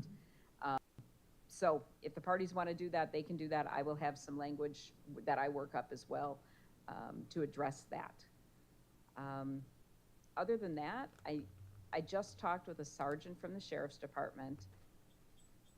In the past, Mr. Brooks has been transported directly here and not really held in the jail, even as a waiting position, until he's brought directly to court. And then generally he's whisked away. I don't know what their plan is. I've got some concerns that if we're going to be in trial, I don't know what the situation would be in the jail, but I have alerted a sergeant in the Sheriff's Department to my concerns to make sure that Mr. Brooks is going to be here every morning for trial, that we're not going to end up with him being housed somewhere else. But I don't know that's not.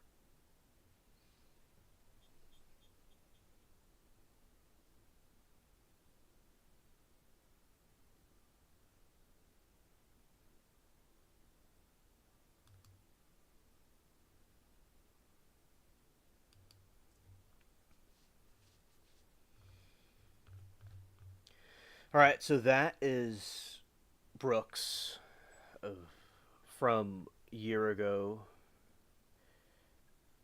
He definitely was, but that wasn't the one.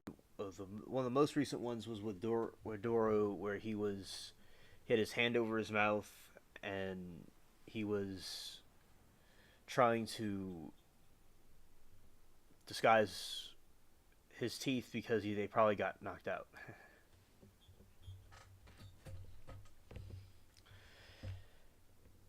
Now, there was an alien interview that I found, not about an alien itself, but an alleged witness from Roswell, which I thought was pretty cool.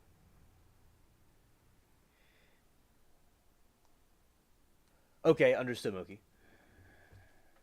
And I see. See, also we go over this way. And over here. Alright, shout out to the Spaceship Cats. And now I'm going to open up this window here.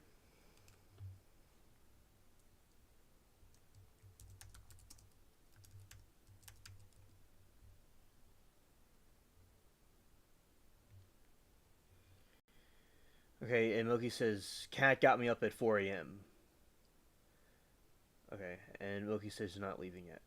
Oh, yeah, so it looks like your cat was one of the ones that must have came into your room on a cycle and with a trumpet and had a hole of instruments to go and wake you up. Yeah, like for instance, back when I was in music class, when I was little, they had all these instruments they showed us. And there's this one where the cymbal, and it makes a big gong type noise. That one was really loud and waking up. Yeah, so that's what Bubbles, if you know what Bubbles did to Mary Toodles and I, you'd be scared. And by the way, these are the emojis right here that I was talking about. These are the nice emojis. By the way, I created them. Yeah, that's what happens. They come in and make a lot of loud sounds, because I wonder where the cats get all these instruments from. They must be making money somehow to get all those instruments, and they know exactly what makes the humans tick. Yeah, and cats, I think, feel the least from their actions, because a lot of times they will go and wake us up or go talk to us at the worst possible times. For instance, when I try to do a live stream, Bubbles always likes to come over. So I think they know what they're doing, and they have a little streak in them.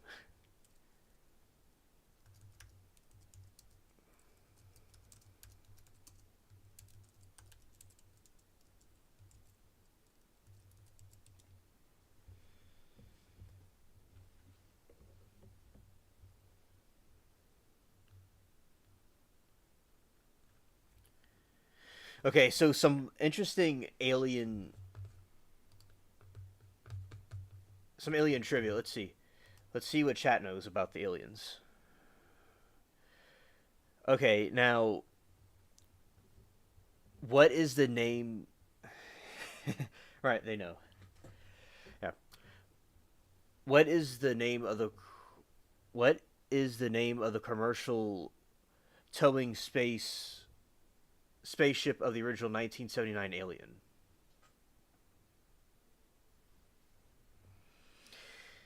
And if that is one, so this is part of some alien trivia, a surprise alien trivia. And it's okay if people may not know. I don't know all of these, but yeah, so there was in 1979 the original, what is the commercial towing spaceship. And I like how back then they had the different alien commercials at that time. Tomorrow at some point I'm going to be doing the Bill Clinton, the Clinton Epstein thing that we talked about before. I'll do a stream about it tomorrow at some point. All right. And the answer to what is the name of the commercial towing spaceship of the original 1979 Alien, that is the USCSS Nostromo, by the way.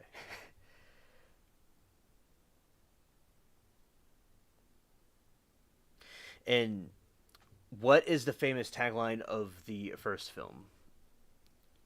And the answer is, in space, no one can hear you scream. Scared. Yeah, but I'm sure the cats would figure out a way to do it to get their treats. And to get their food. The determination the cats have is hysterical. You know, a lot of time, you know, the thing about cats is they will roll on their back and they'll look cute to be rubbed, but they actually are trying to do an attack. And I have fallen for this trick every single time. I'll go and pet the cat's stomach, and then I get my arm ripped off. Yeah. Sometimes Bubbles will do this thing where he will go to my leg and he'll bite and scratch and claw, and then he'll go off. And his brother does that too. And his brother is basically his twin. They're like basically pretty much identical.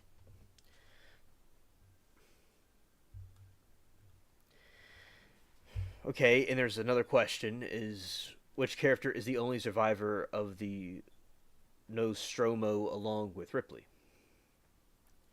And of course the answer is Jones the cat. The cat is certainly going to be the only survivor. Because with the cats, they will outlive all of us, I think, and they will build a new civilization similar to what they did in Egypt. Right.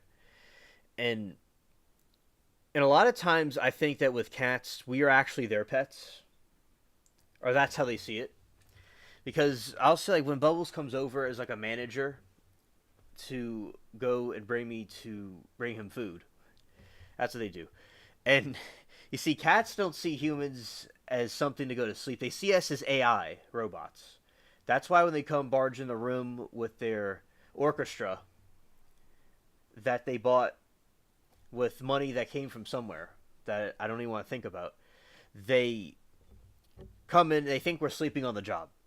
That's what they're thinking. So they certainly get what they want to get done.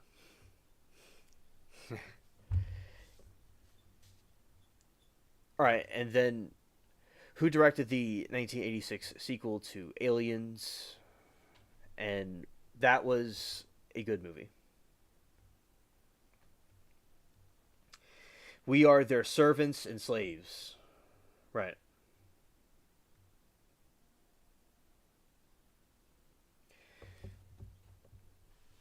We are slaves to cats. Yes, the whole orchestra. Yeah. Scared. Scared. And I remember, I believe the stories are true. When they have cats that will just go out of nowhere, there's a flying cat that will go and latch on somebody's head. As when I was growing up, I would see these videos of the cat just kind of flies, looks and attacks somebody. I think those are true. I think there are certainly cat superpowers. They were eating enough dandelions and a bunch of flowers. You know, it has to be all the catnip flowers. That's definitely what it could be. And James Cameron was the one that directed the sequel to Aliens in 1986. I will say that some cats, you know, I don't know if y'all ever had cats like this, but they will certainly sound like they smoke. And it will be a completely different meow than the other ones. And that's a joke that we kind of came up with, that some of them were smoking something, and that's where it comes from. So basically like this. That's what they'll sound like. Kind of like a eow. That's what they'll sound like. And I just don't completely always know where they get them from. Now, hearing that late at night would be something that is quite scary, though. A few times with the cats, they will... I will see them fight the other cats, but the only time that I see them not fighting cats is when a cat has a mask on its face. And you ask Alien Spaceship, what cats have a mask on its face?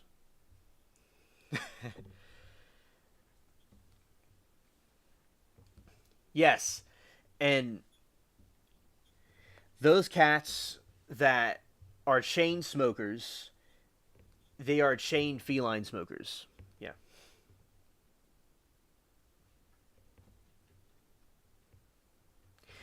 Oh, yeah, so the raccoons. So sometimes the cats will let the raccoons eat. Other times they'll, like, bat them on the head and they'll go away. But usually they leave them alone. But I would say they think of them as big cats. There's some theories that they think that we're all cats. And that may be true to them, but as I said, we are definitely their servants. Yeah. The funniest thing that I've ever seen around here, besides, you know, all the shenanigans that I will watch neighbors or people walking around the street being silly, is there are cats that are really looks like rats, but and you ask me what kind of cat is that? So anytime I see something eat cat food from a distance, I automatically think it's a cat, and that's why I say that. So what do I mean by this? Is that I will... Yes, the raccoons smoke not only cigars, but they smoke Cuban cigars from Temu. Yeah. They order them from Temu and they smuggle them in.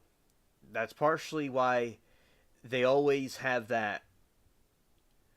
They'll have like a pig sound where they'll make some of these different noises, and it comes from all the cigars that they smoked. Yeah. Now, I will say that possums are completely on crack. Yes, that's what they have to be on. Because rounding up with a bow on top about what I've exactly seen is they will be completely... One possum will just be walking around, and then the other one darts at them. Yeah, completely on crack. Complete crack.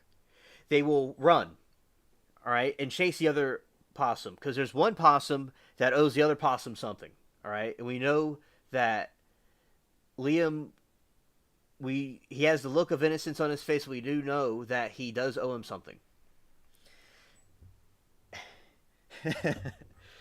And they smoke blunts. Yes, some of the possums smoke blunts.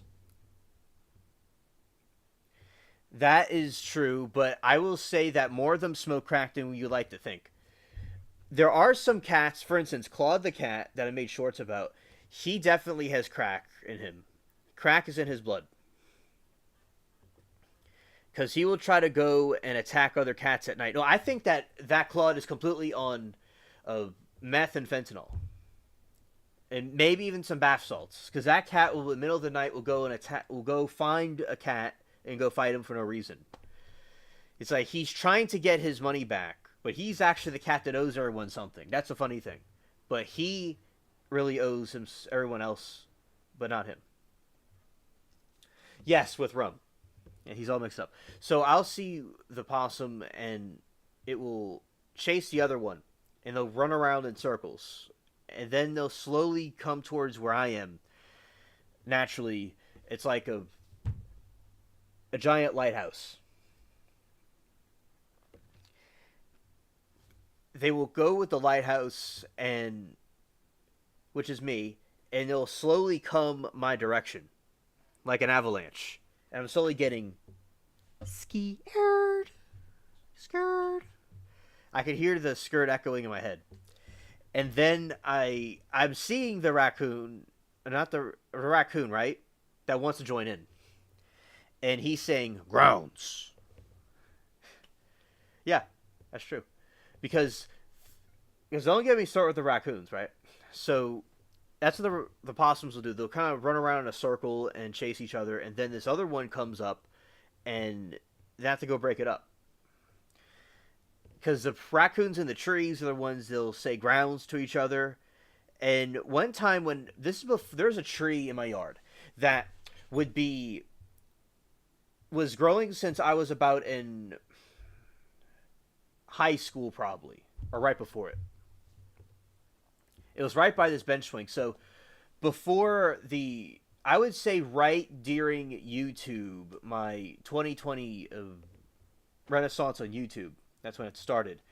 There was this big, nice tree that used to cover the swing set. Now, during a hurricane that happened, it knocked the tree over on the swing set, which is the swing I'm speaking of is a bench swing. It's not like a child playground swing. It's a bench swing.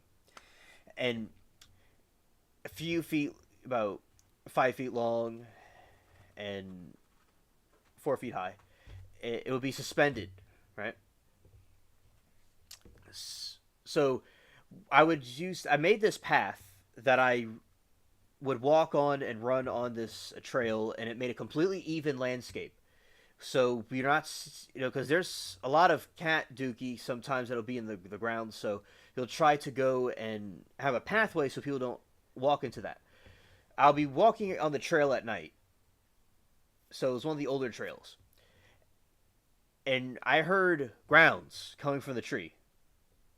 Right? I heard grounds coming from the tree. And when that happened, a ball of raccoons, a raccoon ball was heading right towards me. And something hit me, but I got the way, and the two raccoons were chasing each other around. And I didn't know, it's like, as I said, they were trying to do a ground contest, and then one stumbled on maybe one of Darrell Brooks' diapers was in the tree, and then one of them slipped off of it, and they did a cannonball. Because I remember it looked like a cannonball heading right towards me. It's like with these animals, even with these few,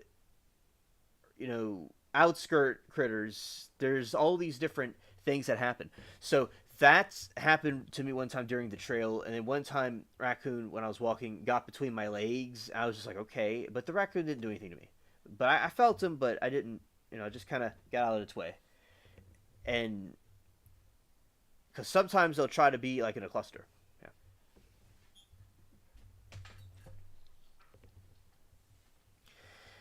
Yeah, and there is a one time. Sometimes in the winter, I would go where the cats are to turn off the heater. This will be kind of a spooky story, so be aware for those that are not interested in spooky stories right now. But I'll continue.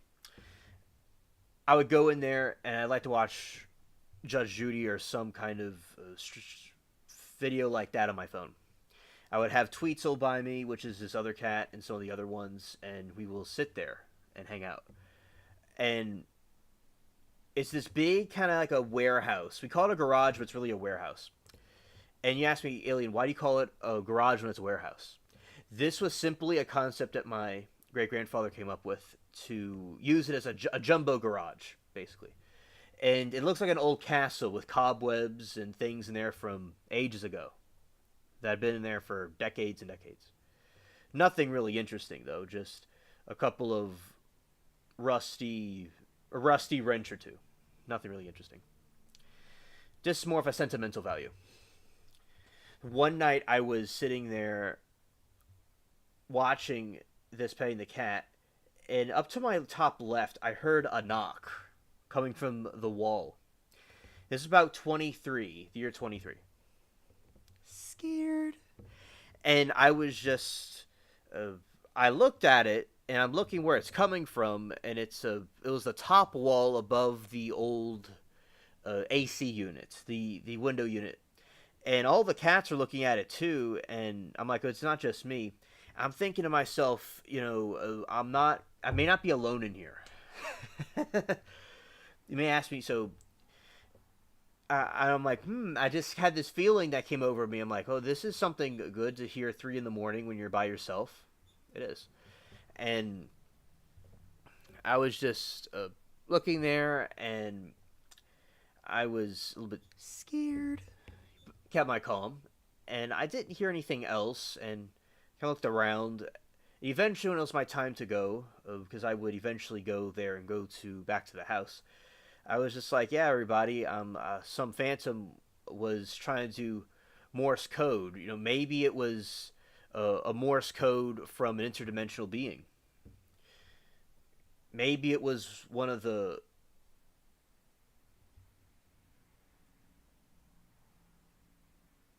Oh, hello, Mermaid. Welcome to the stream. Today's been on, sorry, way out of it. Mermaid, I'd like to hear an update about how your day is going. Or, I know you just told me how your day is going, but if you want to say any more specific details, I'm interested to hear about it. Anyway, so it was kind of like being in the pool rooms, but reality. Because, like, say, Mermaid will, with her game, she'll show the different rooms, but this was like something real. And I don't know, maybe it was something from a drunken alien. Oh, that is good, Mermaid, that is good. So that kind of passed through. So the theories that we came up with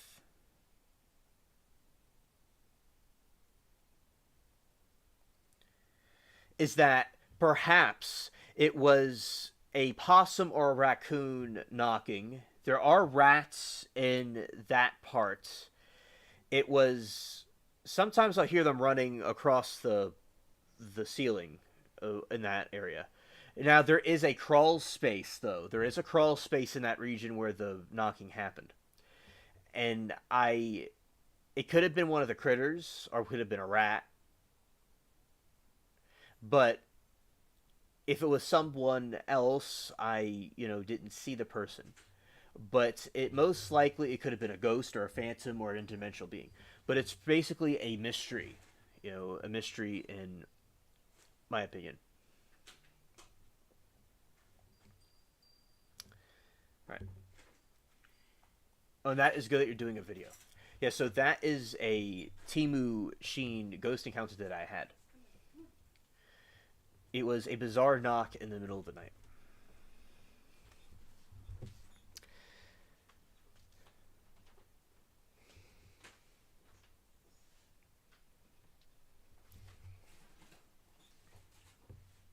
Okay, and that is something that I was seeing. Now, one time... Oh, another time I was at my friend's house, and there was this story where one of them saw a ghost, or not a ghost, they heard one of my friends said in his house there was some cabinets opening and closing by themselves, and that kind of like reminds me of the Poltergeist movie that happened, because you all probably saw that from a while back. And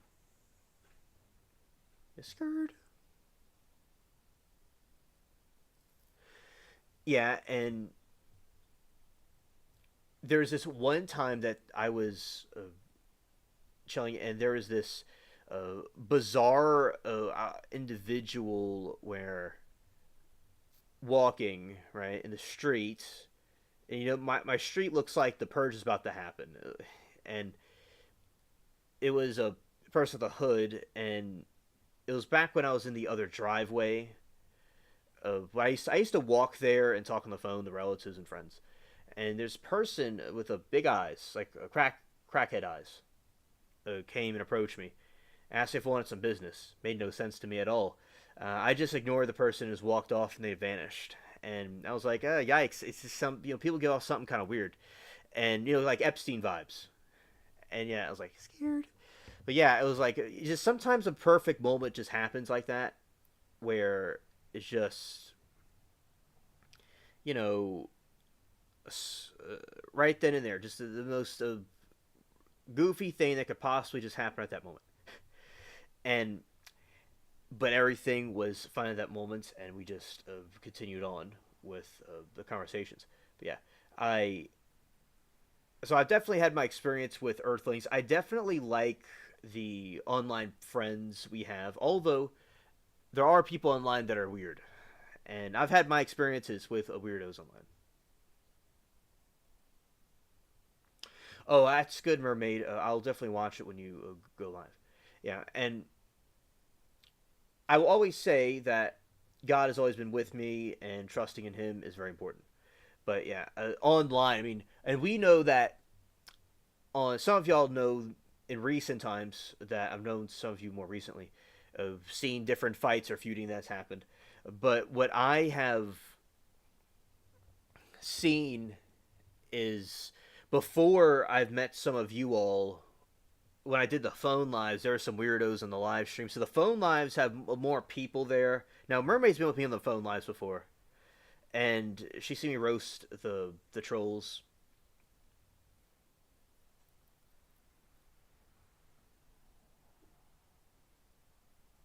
Amen, Mermaid. Facts. Support. Love it. I was about to say loving supper, and make some. I know the gumbo's loving supper. That's what a loving supper tastes like. But I understood the support. I appreciate. Well, I'm glad to give you loving support. You do great streams, and you always have my back. So, by the way, Mermaid, you've been on this channel for over a year, and I'd say all of you have been here for at least a year. Lori will be a year in the summer. It'll be about a year she's been here during the summertime. Right. And I remember when we were I remember one time this stream went out, my computer stream went out, and we did the phone live, and there was trolls talking about cheeks, and I said he's basement booty cheeks or something, and that was hilarious. Yeah, but there's other times which I'll do the phone lives at some point soon when I get everything set up, which I still have some other things to set up on the different phones, but so I've had good experiences, got quite a few subs from there, but there's some weirdos that will be stupid and in the chat, and then they will be there's a war that happens with them, but it's funny. But there are some people online that are just trolls that are just stupid, have nothing better to do.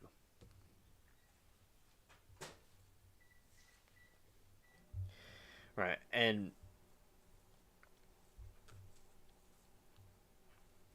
those are some of my encounters and stories from the lands of the Teemo Earthling lands.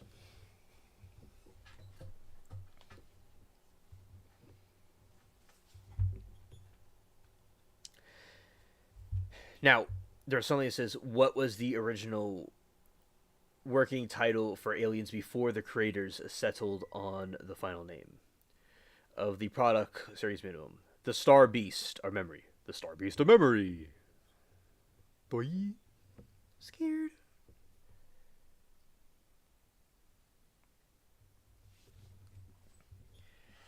An alien Romulus. Which late actor's likeness was used to create the android scene in Officer Rook? Answer: Ian Holm, who originally played Ash.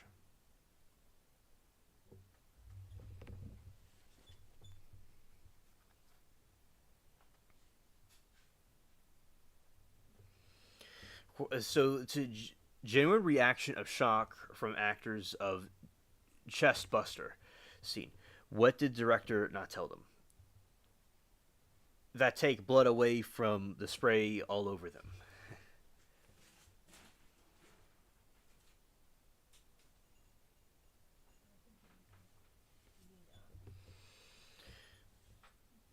What real-life items were used to create the internal organs for the 1979 film? Face Hugger, 1979 film.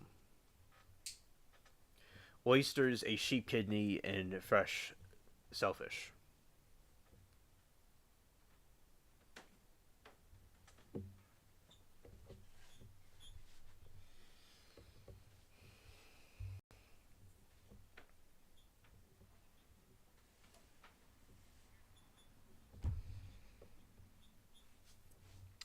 All right, Deep Lore. What is the technical special order number of the Nostromo crew expandable? Special order 937. All right, that is pretty cool. And okay, let's see some of this.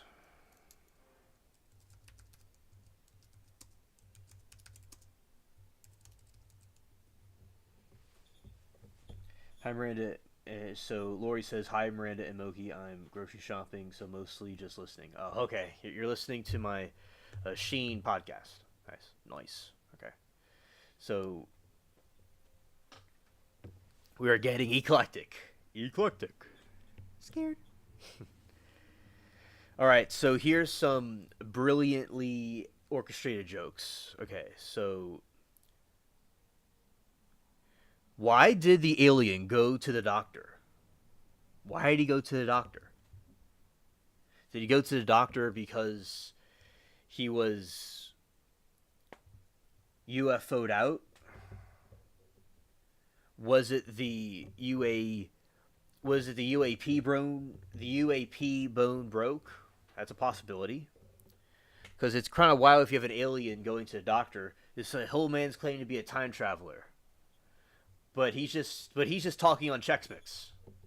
It's like, you is Chex Mix, alien 242. You are just Chex Mix. That's who you is. But the real reason why he did go to the doctor was because he was feeling a little spacey. That was the whole reason. He was feeling a little spacey. You know why I think he was spacey? Because he stole the rum from the spaceship. That's why. Yeah, it's this alien time traveler saw the rum sitting there like a pot of gold, and he said, hold my space bar. I'm getting that right now. Yeah, that's what he did. All right. And this is another one, which is an alien. All the aliens have to deal with this that are parents. How do you get a baby alien to sleep? And, you know, you may be thinking that you have to sell it a lullaby that's called Yoda, because of Baby Yoda. But it's like, yes, it's like even these alien babies have to sleep. And the way you get an alien baby to sleep is you simply do, in layman's terms, is you rock it. Gently, because aliens have a grip. Aliens definitely have a grip to them. They will certainly even turn an Orwell into a Roswell under the right circumstances, those darn aliens. The lawsuits are astronomical.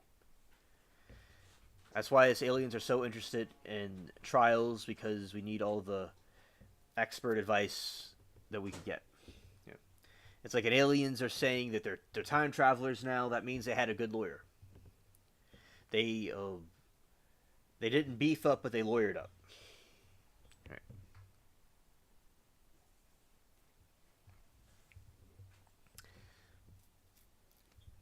The other one is, what is an alien's favorite place on a computer? Well, it looks like I gave Bubbles the zoomies. That's what it looks like it is. Scared. Okay. What is the favorite place on the computer? And the answer to that is not the lab mouse that I might use for an experiment, but the space bar.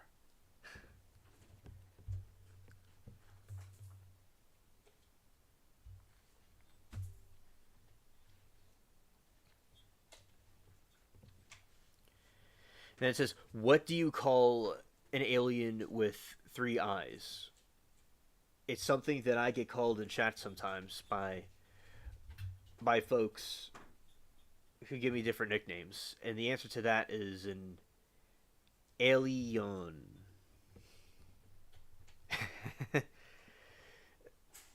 Some people think it's a typo, but it's actually facts.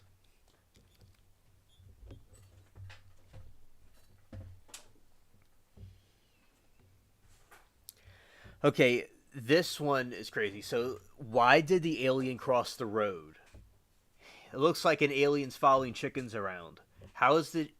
See, the alien must have had a spacecraft crash, and rather than soaring with the eagles, he has to cross the road with the chickens.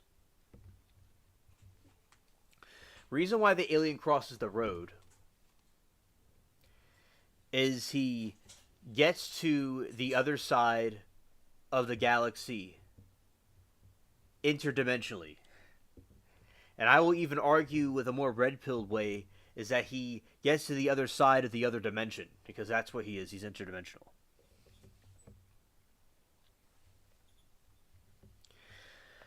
What do the aliens say when making a mistake? And the answer to that is, oops, I planned it wrong. Yeah, these alien puns are just out of this world. It's causing my funny bone to fly like a flying saucer. I guess that it's their olive branch peace offer.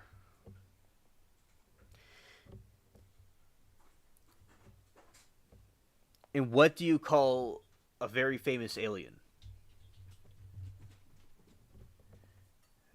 Alien spaceship is the right answer. That is true.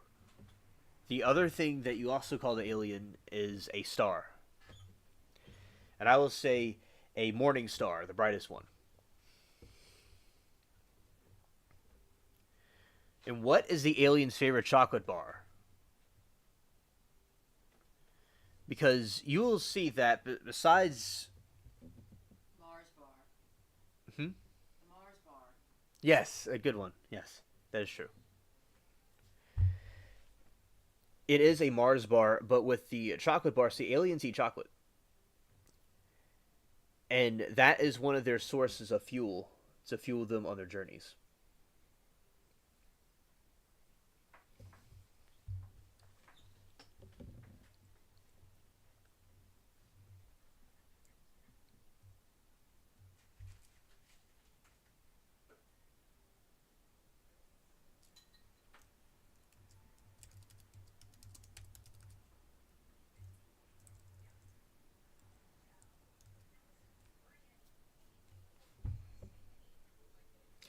Loki says, hi, Lori, and hi, Miranda. Facts.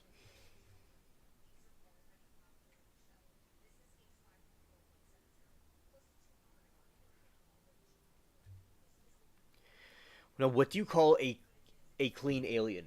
Because aliens clean themselves like cats. They have a similar type of mechanisms to them. And they are a spacey in span.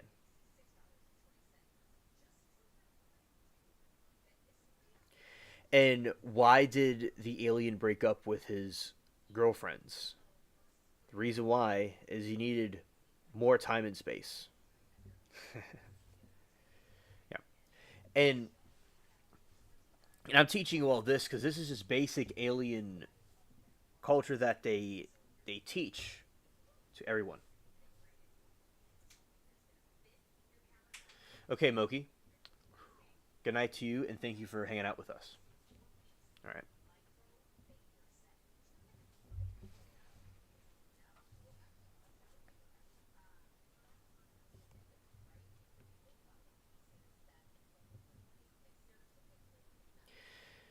What do you call an alien who's really good at gardening? Alien spaceship. That is also true. And it'll be the one with a green thumb. Like us.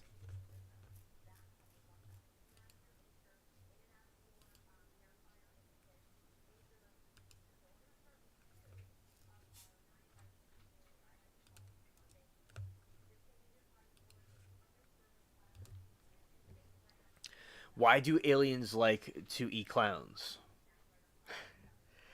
Yeah, so the killer clowns from outer space is an example of that. But except that the other aliens eat the other clowns. And aliens just love to eat things because they love things that taste funny. Right.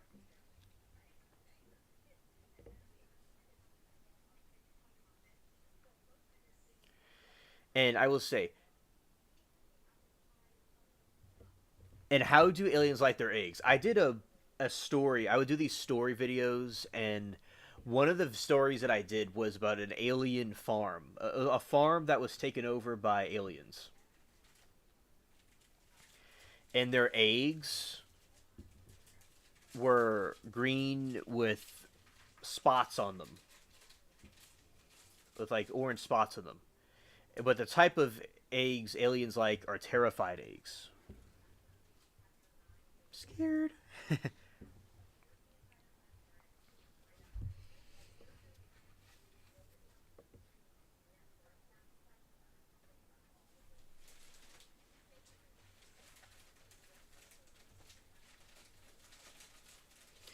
And what is the alien's favorite key on the keyboard?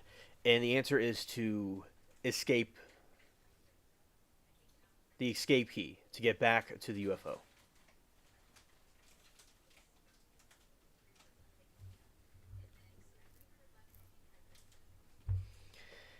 And what do you call an alien that gets stuck in a tree? An unidentified flying object.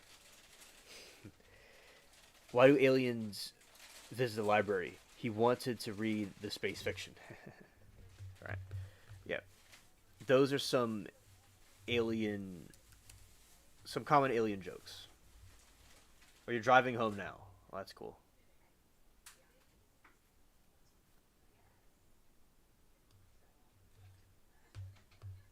Okay, and let's go. I'm looking for something, so we're going to go play this more Darrell Brooks cartoons, and then I'm going to look for something, and you can listen to this while I get that. Get your facts straight. See,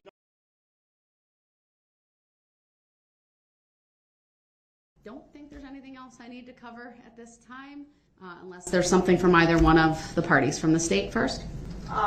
No, but we would like some further direction from the defendant as to who he wants here tomorrow morning and tomorrow afternoon, if he wants us just to continue that list that he originally provided, or if there's an update.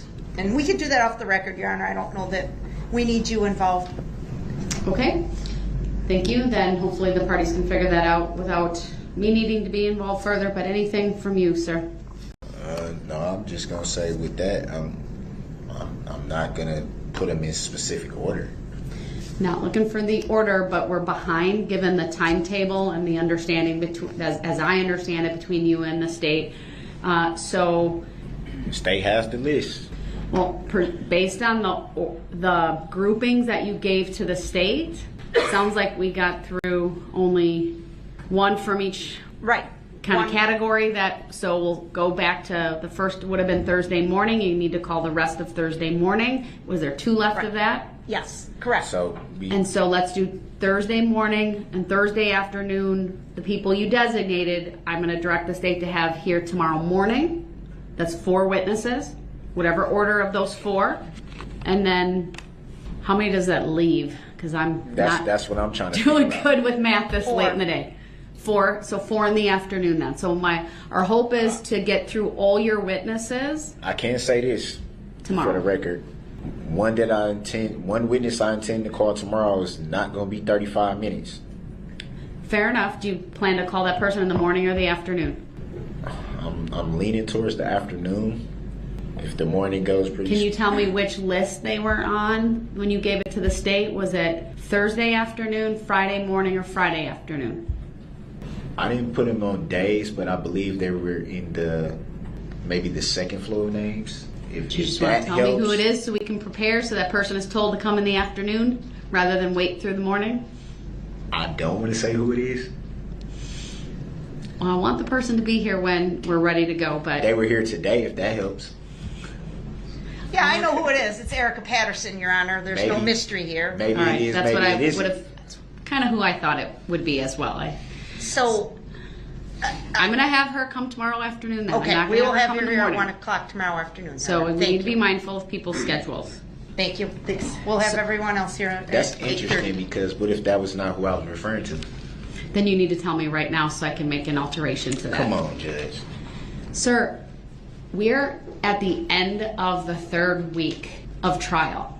So I can we need at to least keep be this fair? moving Can we along. at least be fair and say that's not due to me though? That would not be fair to say. How? It's how? The state said that they needed 5 to 7 business days to present their case. Did they not say that on the record? And there's, So it how did doesn't I- matter how we got there at this point. I'm trying Then they my need to chop, darndest chop. to get all the Should've been witnesses chop, chop. done. So I'm directing the state to have Ms. Patterson come tomorrow afternoon. If that's And the what I was other referring to, which witnesses? I wasn't, but everybody think they know what I'm thinking. Then you need to tell them if it's someone else, and if you want her here in the morning. I'll then say that- this. Everybody that was here today that didn't get called, I have them here tomorrow. So that'd be 1, 2, 3, 4, 5 people. And you need to tell me who you want in the morning, not by the order, and who you want for the afternoon. Otherwise, I'm going to make the order that I just made. No, how you gonna make the order for me? Under 906.11, sir. No, you can't. I can call. I have the right to call them in the order that the state didn't have to have an order, and I'm guessing. No, but the correct me state's if I'm wrong, but helping you out in terms of the order, They were helping me out with serving. and the they're helping you. subpoenas. Not the order of how I would call the witnesses, but the subpoenas. And I gave the state. Do you want to be responsible for calling each person tonight and telling them what time they need to be here, or should we let the See, state here we do go that? with this again. There's something that's impossible to do. That's not true. You have How's it access not to true? a phone. So somebody's gonna answer a collect call from someone they don't even know. Nobody in this courtroom will answer a collect call and pay for a phone call from not somebody my that you understanding not know. of how it works at the jail. That you can. Yes. There's other means to make phone calls. There is no other way to utilize the phone. Well, maybe I'm wrong on that, but be that as it may, the state is helping you out. This is to make tomorrow go as smoothly as possible, to be effective, and to use all of our time wisely. Your Honor, with all respect, I did what was asked of me to do. I provided them with the list of the witnesses that I will call. And I stated before that I would not put them in order, and the state accepted the list that I gave them. So why, at this point, is Who are the witnesses who are here being today? a problem? Kohler, Douglas Kohler, Detective Guth, Erica Patterson, Christopher Bertram, and Jason Hayes were here today, in addition to Miss Reimer. Miss Reimer's now done. Nicholas Kirby was also here today. He's done.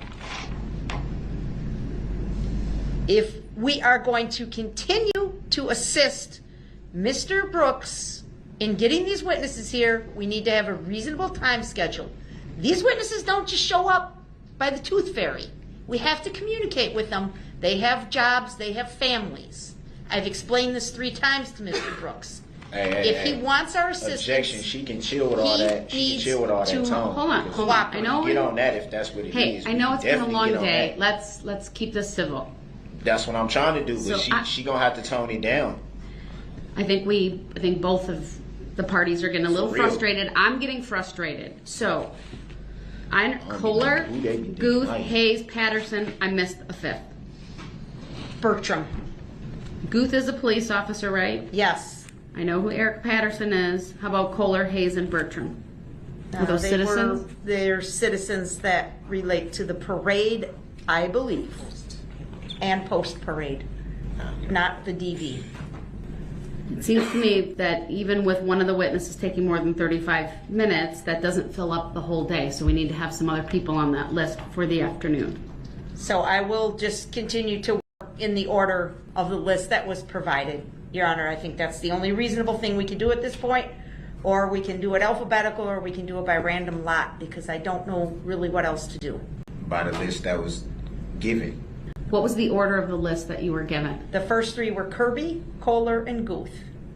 The next line has three names: Patterson, Bertram, Hayes. The third line has three names: Reimer, Aldrich, and Lescano.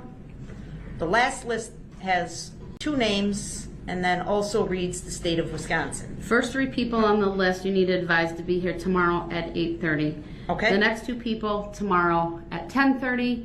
The next two people after that tomorrow at 1:30. And the next two people from there at 3:30. And then do I have anyone left over from there? No. If I have to go late tomorrow, then I would say the last person can be at 4:30 if need be. Yeah, I agree. We would very much like to get through the defense witnesses tomorrow, Your Honor. I don't know if that's gonna happen. Well, that's the order that I'm making in terms of the times people need to show up. That gives you a range of people to select from. I'm gonna have to see that, what you're referring to then, because Oh, I trust you wrote it down because that's what I did. I So didn't. I we didn't are at write it down. recess then for the evening. We'll see everyone tomorrow at 8:30 all right. a.m. So if Thank they you, don't get everyone. called like that, don't try to blame it on me.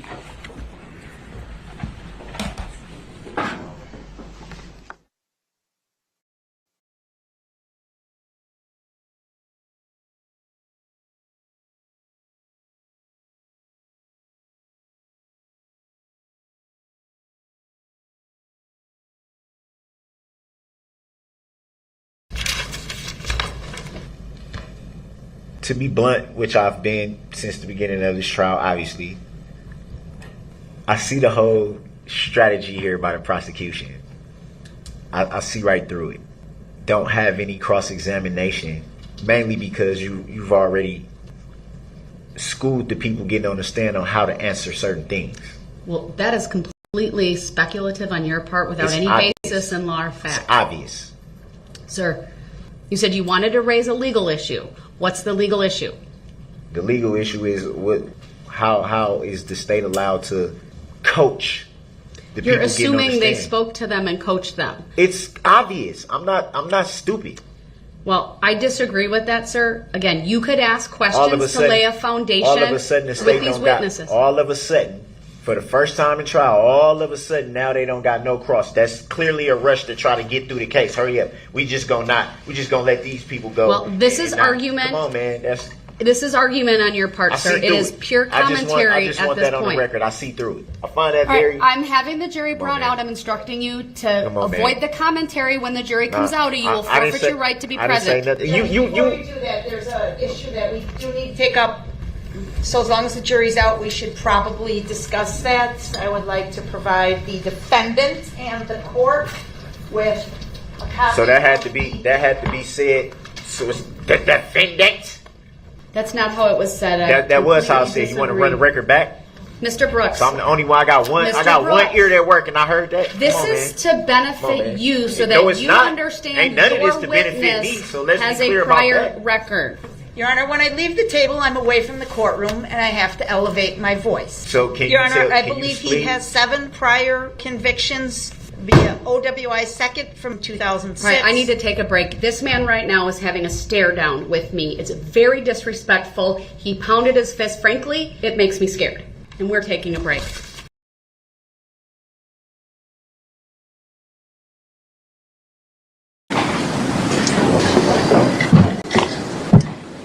Mr. Brooks, the live stream is on. I don't care about no live stream.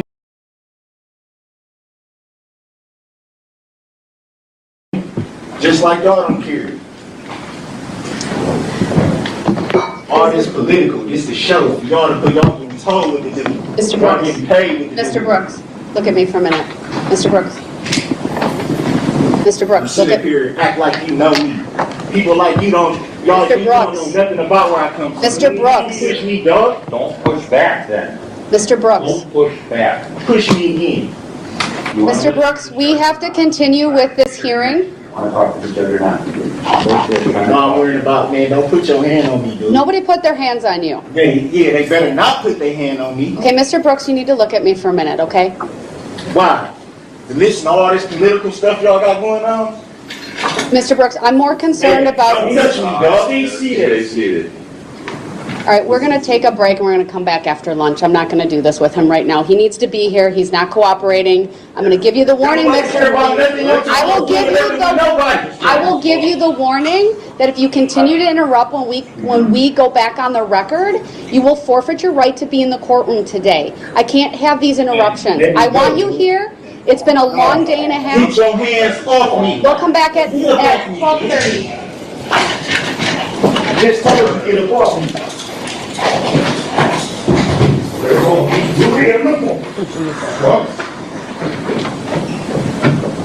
12:30, everyone.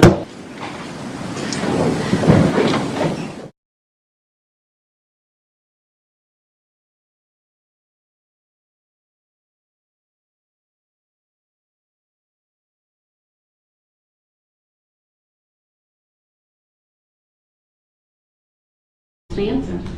Yes. All right, thank you, Detective. I don't have any other questions. Any cross-exam for this witness, sir? Yep. All right, thank you.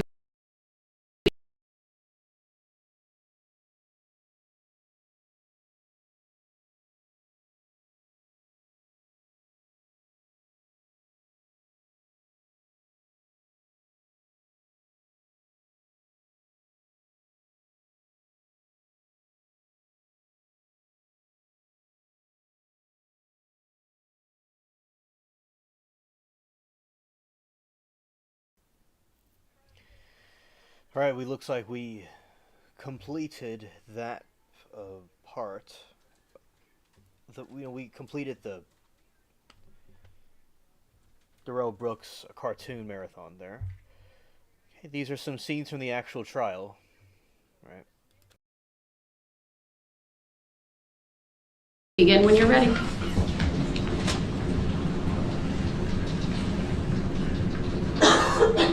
So, Officer Rowe, you repeatedly referred to the alleged defendant's name. How did you come into that information? Based on the entirety of the investigation. And when did you come into the knowledge of the alleged defendant's name? I don't remember. When did your part of the investigation start? After he drove the SUV through the parade, I was called at home to come in and help the departments with the investigation. And just so we clear for the record, is the jury asking you questions or me? I'm sorry, I did not hear the question. Repeat your question, please. Well, I was referring to when I ask a question, he turns towards the jury as if they're the ones asking the question. That's not a question, Your Honor. It is a question. We did ask a question about that. Yes. I think you're asking why does he do that? To that extent, the witness may answer. I'm here to present the case to the jury. So,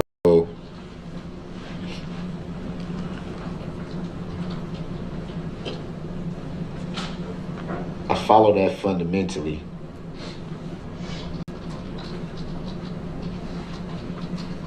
But for the sake of making sure you hear the questions right, wouldn't it be fair to say that you should pay attention to the questions being answered? Objection, being asked, rather?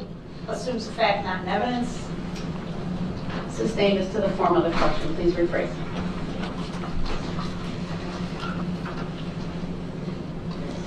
Wouldn't it make sense to focus on the questions so you can hear them clearly?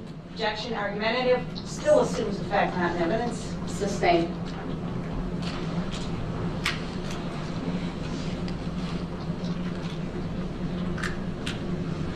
You made reference to you being here to present the case to the jury.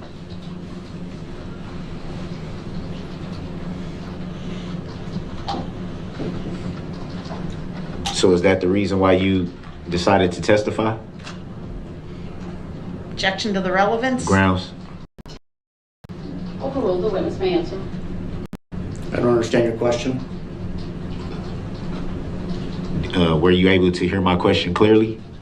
I don't understand your question. Were you able to hear my question clearly? Objection argumentative, Your Honor. Sustained. Next question, please. Or rephrase the previous question to the one that was asked just now. What was not understood about the question that you were asked?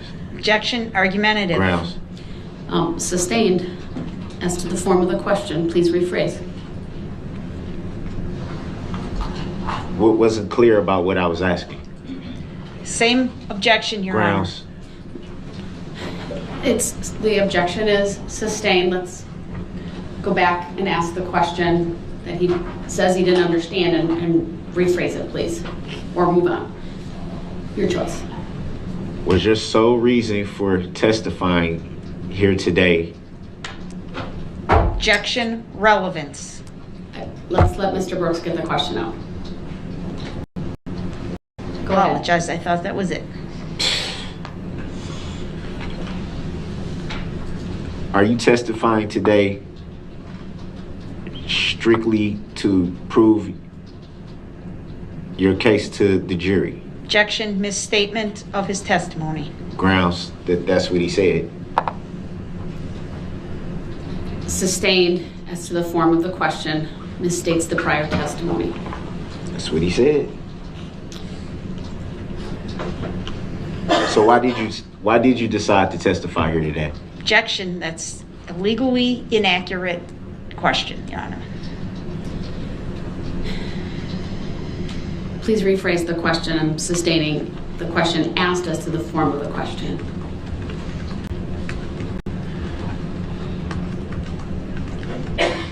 I don't know how I'm supposed to rephrase that.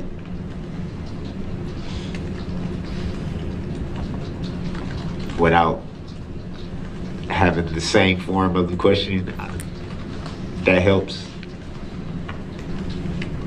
I'll rule if there's an objection, but ask a question, please.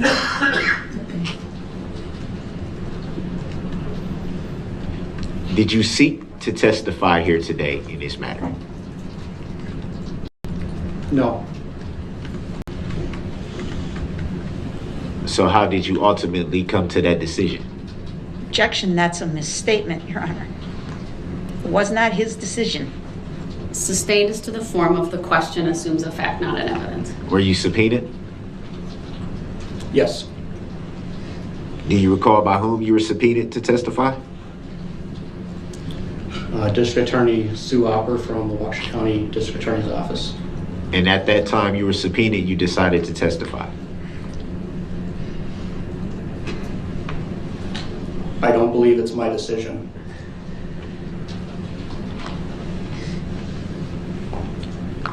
Well, it would be fair to say that you didn't have to show up, right?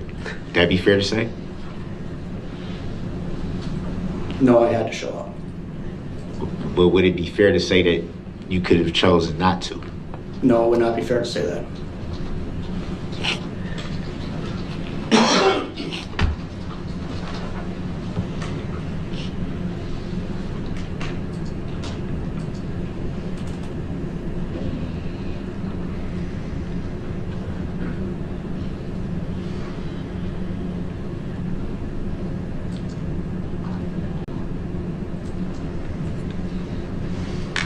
Exhibit 131 that was shown to you. Have you seen that video footage before today? Yes, I have. Do you recall who showed it to you before today? I don't recall who showed it to me. Would it be fair to say you've seen it multiple times before today? Yes, I've seen it a number of times.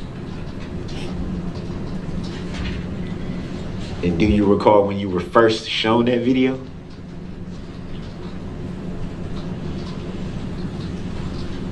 Not off the top of my head. Was it the same day of the incident, the days following, sometime after? I don't recall when I saw the video the first time.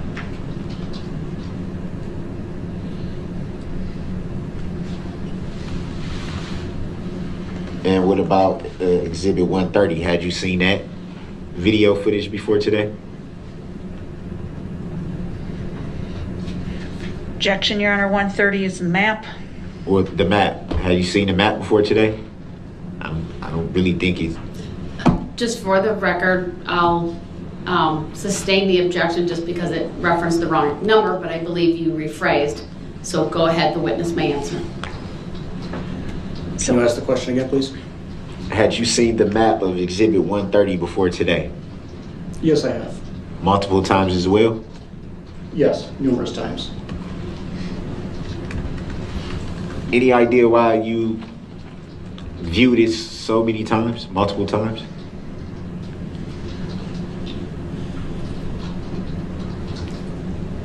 Unsure.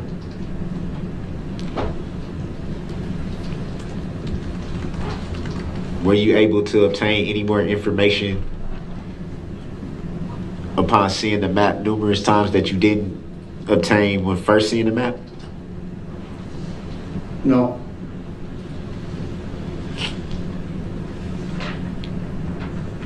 So it would be fair to say you pretty much knew what the map was detailing each and every time you saw it? Yes.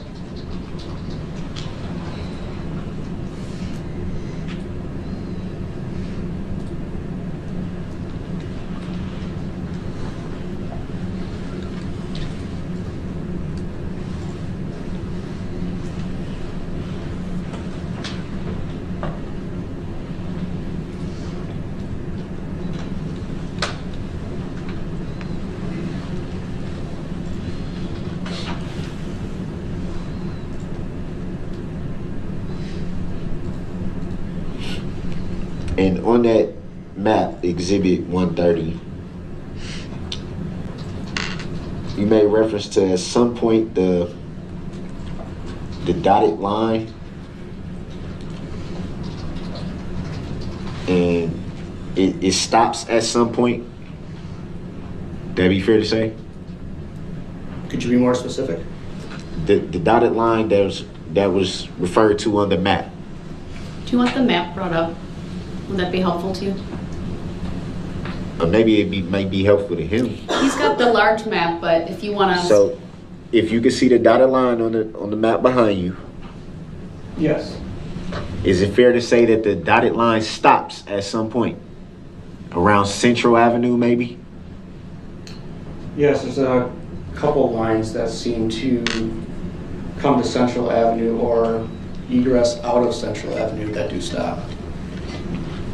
And you stated that, well, what was the reason that you stated that that line stops, the dotted line? I stated that it's because we don't know the exact location where you cross the street to get over to Elizabeth Street. And why, were there no cameras present at that point, or how did you lose the path of travel at that point? We didn't find any cameras or any eyewitnesses in that area.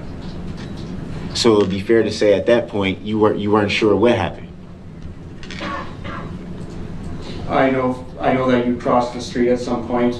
We just don't know where. How do you know that? Because you were arrested on Elizabeth Street. Did you see any crossing of, I think you said that was West? Would that be West Avenue that you were referring to, that you don't see any crossing of? What's your question? Is that West Avenue that you stated that you didn't see any crossing of? That is Northwest Avenue. or Northwest Avenue. I'm sorry, I don't know the streets. Northwest Avenue.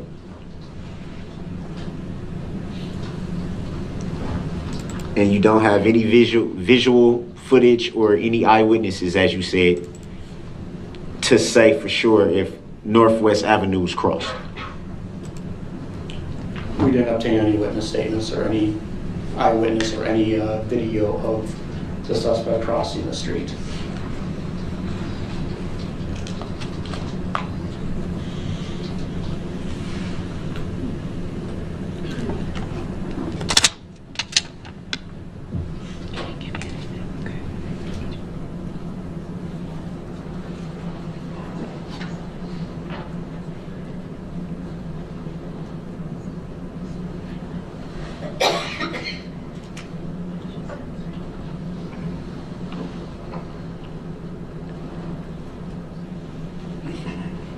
And what day were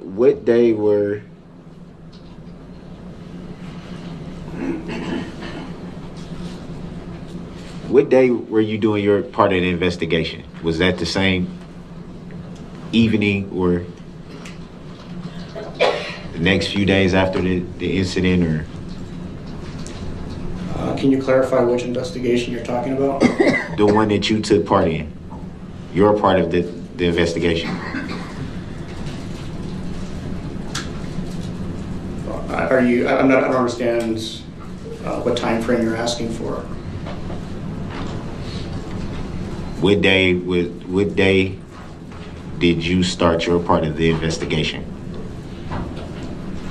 Well, we started the investigation as soon as he ran people over in the parade. And you were there? I responded to the parade after he had done that. Were you at the parade? No, I was not. So it'd be fair to say you were on call? No, I was not. So it'd be fair to say you don't know when your part of the investigation started then, right? It would not be fair to say that.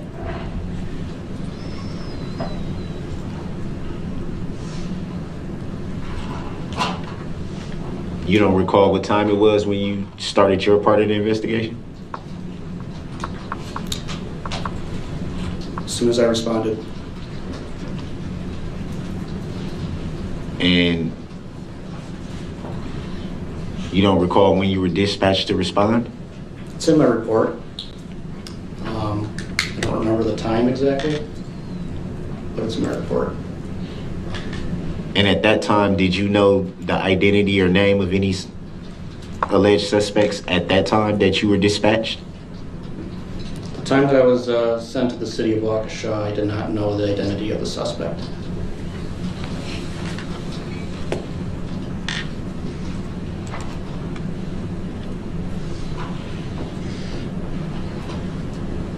You made reference to a report. Do you recall when you wrote that report, or did you write the report yourself? Yes, I typically type my own reports. And do you recall when you submitted that report? I have no idea what day I submitted the report.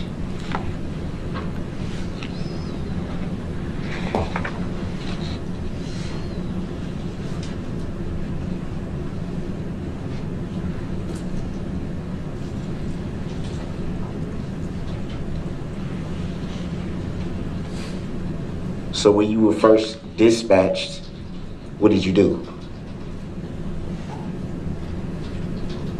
I drove to the city of Waukesha and met with members at the Waukesha Police Command Unit.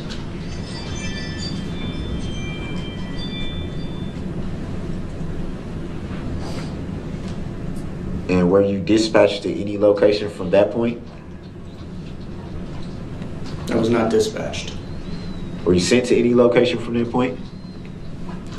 I was assigned with taking a number of investigators with myself and walking the entire parade route, going from establishment to establishment, bar to bar, restaurant to restaurant, and obtaining phone numbers and names of people who were present at the parade and who had witnessed something and would be followed up with later by a member of the Detective Bureau.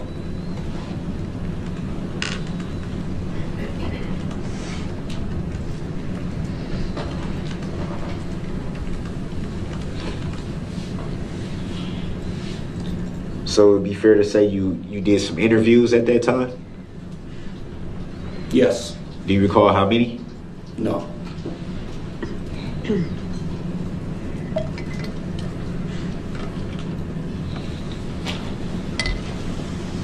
And after conducting these interviews, what did you do? I went home. So at that time, after conducting your interviews and then going back to your home, did you have the name or ID of any suspects at that time? Yes. And whom were you told by? I don't recall.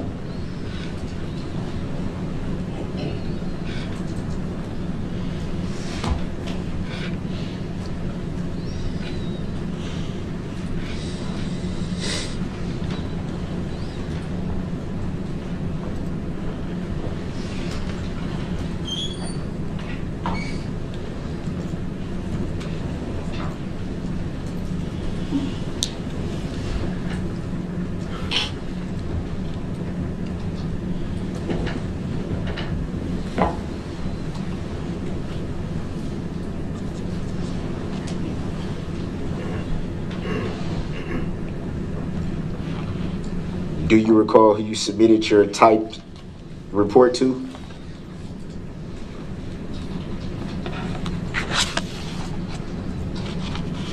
I don't understand your question.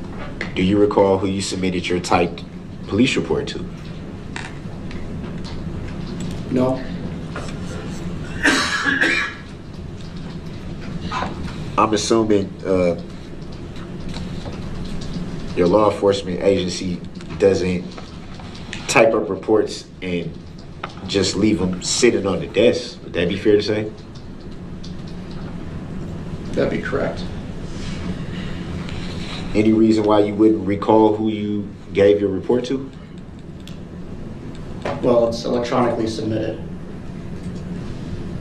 And from there, does it have a specific sergeant or lieutenant or captain or someone that it goes to from that point? If you recall, or if you know? I wouldn't know. So it'd be fair to say, once you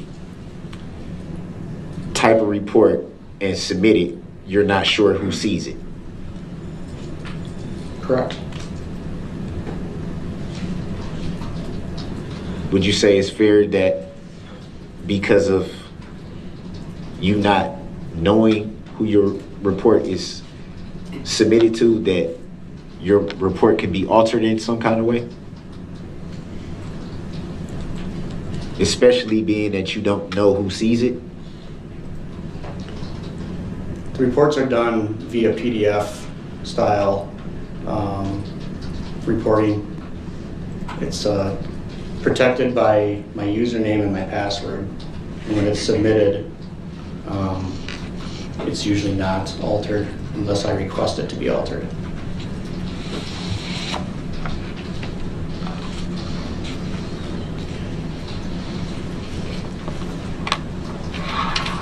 But it is fair to say that there's a possibility that it could be tampered with because you don't know for sure who all sees it. It's entirely inaccurate. How so? My report is accurate. My report is the way that it was written, the way that I wrote it myself. So you've had a chance to read your submitted report after you submitted it? Yes. And to the best of your knowledge, is exactly word for word as you remember typing it? It is my report. It is what I typed, and it is accurate. Word for word? Yes.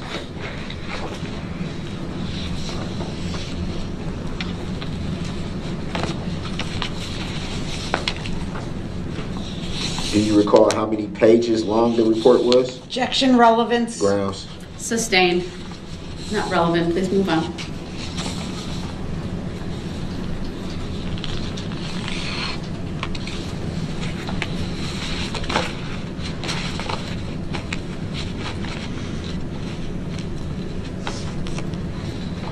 Do you recall if the report was lengthy? Objection, relevance. Grounds. Sustained. Next question, please. Grounds for the sustain. Relevance.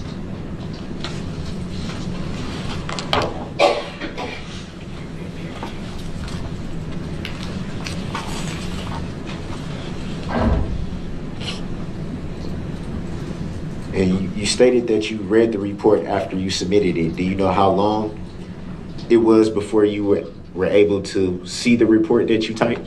Objection, relevance. Grounds. Sustained. Well, he already answered that. Then I'll object as asked and answered, Your Honor. Sustained.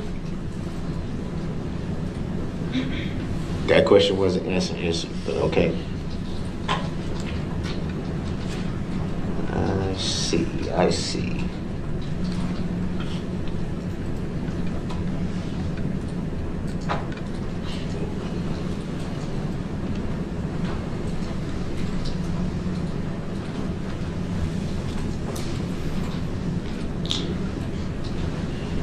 Do you recall when you typed your report? Objection, relevance. Grounds. Sustained. Not relevant. How's that not relevant if he already answered that he typed a report?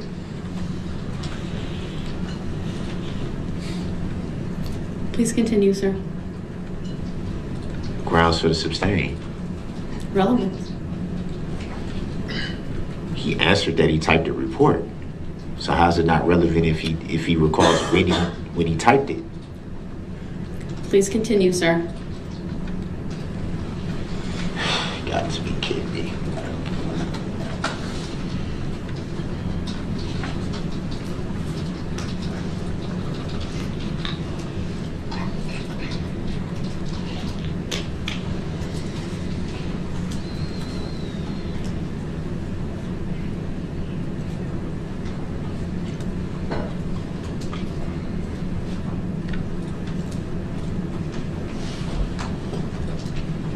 Did you file any claim related to this matter?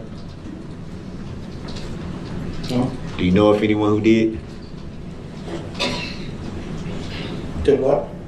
Do you know of anyone who filed a claim in relation to this incident? No. Do you know who the plaintiff is in this incident? Objection, Grounds. relevance. You may answer that question. Go ahead. Can you ask the question again? Do you know who the plaintiff is in this incident? Well, plaintiff would be the state of Wisconsin. Is the state of Wisconsin a human being or entity? Objection, Grounds. argumentative. Sustained on relevance grounds. Have you ever had any interaction with the plaintiff in this incident? Objection. Grounds. Relevant, legally inaccurate. Grounds. Sustained as to the form of the question. Were you ever contacted by the plaintiff in this incident? Same objection. Grounds. Sustained as to the form of the question. Would you call the state of Wisconsin a living, breathing human being or Asked and entity? answered. Grounds, because I didn't ask that question. It's not relevant. Sustained. Next question. It's very relevant. Seems like there's no plaintiff. Jury will disregard statements made by the attorneys and the parties. They are not evidence. Please Stop ask trying to a be question. So to your knowledge, the plaintiff is the state of Wisconsin. Do you see him present in the courtroom today? Objection, irrelevant. Sustained. Can you relevant. identify the plaintiff state of Wisconsin? Same objection. Grounds. Sustained. Sir, please continue and not on this topic. Next question, please. To the best of your knowledge, you're not even sure if you've ever even had any interaction with the plaintiff state of Wisconsin, correct? Objection, argumentative, and compound. Grounds. Sustained. Definitely wasn't compound.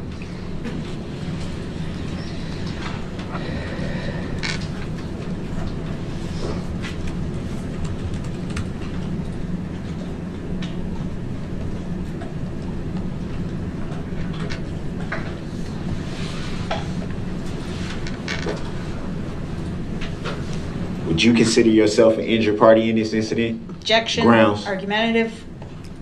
The witness may answer. No.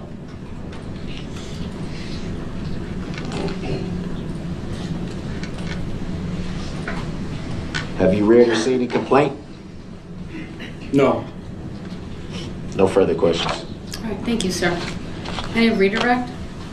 No, thank you. All right, thank you, sir. You may step down. Detective Rowe should be dismissed, please. And yes, could we get the exhibit? Yeah, why don't you grab that exhibit and take it? That one has the exhibit sticker, correct?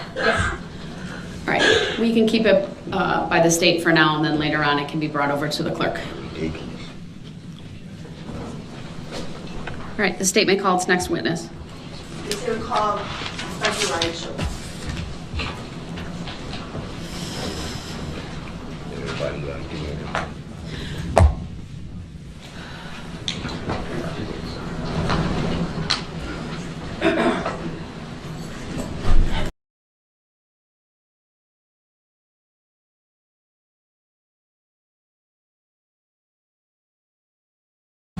I know I'd ask that it be put in writing, but I'll also give you this opportunity to verbally advise the court and make your requests. Do you have any requests as it relates to the jury instructions, sir?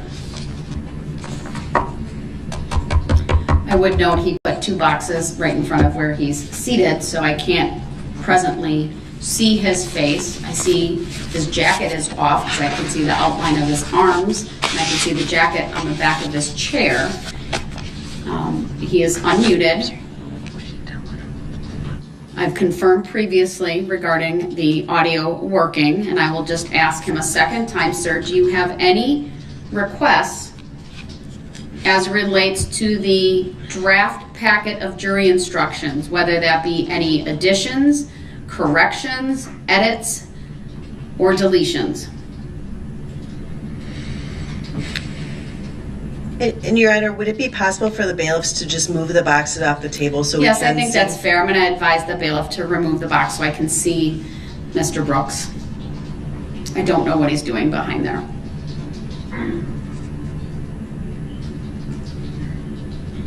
He has quieted down. I haven't heard him in a while.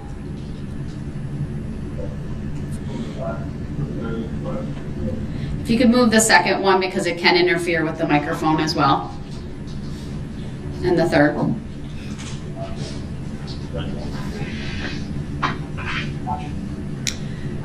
Mr. Brooks, I'm going to ask you for a third time. Do you have any requests as it relates to the jury instructions? Any requests for instructions that aren't included that you believe should be included? Any edits or deletions from the packet that has been provided to you? Hey, why do you tell them to move my box? Because I couldn't see you, sir. Or what? I've asked you twice now, and I'll ask you a third time. Do you have any requests as it relates to the jury instructions? Any additions, deletions, edits, or otherwise? Hey, man, you don't got to talk to me like that. Do you have any requests First of all, related what? to the jury instructions, sir? Man, yeah, I got requests. It ain't like they gonna be honored though, because As it relates to the jury instructions, sir, what are your? I heard what the hell you said, man. Well, Mr. Brooks, that was very disrespectful. Yeah, and I've been getting disrespected since the beginning of this whole process. So welcome to the club. Mr. Brooks, do you have any requests? I'm tired of my rights being trampled on here too. I'm tired of it too. Do you have any requests as it relates to the jury instructions? Ain't nobody understand why I'm frustrated. How you gonna sit up there and make decisions based on what you think I said when I didn't get consent for you to do any such thing? Sir, I understand you may be upset, and I really do, No, but I've made my determinations. You don't understand nothing. You don't understand anything, Your Honor. You don't. I'm going to mute him again because he's not answering the questions that I'm very clearly asking him, and I've given him 5 opportunities. Mr. Brooks, do you have any requests as it relates to the jury instructions? I'll unmute you for that answer. I can't hear everything you're saying. Mr. Brooks, I know the audio is turned up. I believe you can hear me. You've chosen not to put the headphones on, that's your choice. My final question to you, do you have any requests as it relates to the jury instructions? I just told you, am I muted? Am I muted? No. I just told you, I don't know how many times, I can't hear everything you said. Then you should put the headphones What about that, on. don't you understand? What about that, don't you understand? Did you see headphones? You can see everything, you can see boxes, but did you see headphones? Have you asked for headphones to be provided, sir? I shouldn't have to ask for them. I didn't ask for my boxes to be moved. I believe they took them away previously because you were so agitated, they were perhaps afraid you might break Yeah, them. I'm still agitated. I ain't gonna stop being agitated. That ain't gonna stop. You sit up here and do everything you doing and think God don't see what you doing? You ought to be ashamed of yourself. Mr. Brooks, do you have any requests as it relates to the jury instructions? Yeah, I can hear what you're saying. I can hear what you're saying. You just told me you didn't. So which one is Yeah, I it? got the headphones on. You can't see that? What are your requests as it Can't see that? relates? What are your requests as it relates to the jury instructions, sir? Man, don't try to come with this whole little image of sir. Now it's all this sir and all this. I'm gonna get where I'm going. Try to put on this little act like you so worried about what's going on with me. You don't give a damn. Never did. Mr. Brooks, you're being disrespectful again. You've been being disrespectful. You've been being disrespectful. I need to know what your position is regarding the jury instructions. And I need to know it now. What you mean? Who you talking to? I'm talking to you.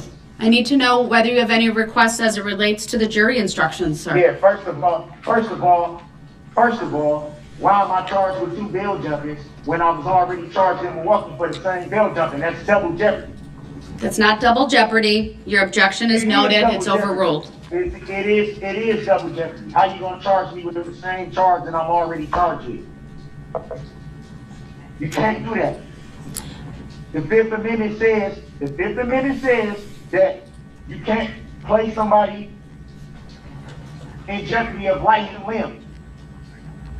Twice. I'm already charged with the same count in Milwaukee. For the same case. It's the same bail jumping charge. So how am I charged with that here? Sir, I'm not going to provide a legal explanation other than to say I've reviewed that. Your objection is noted, but the jury will be instructed regarding the bail jumping. It can't be because that's double jeopardy. Under the law, if two charges are identical in nature, you cannot place me in jeopardy of life and limb twice. You can't do that.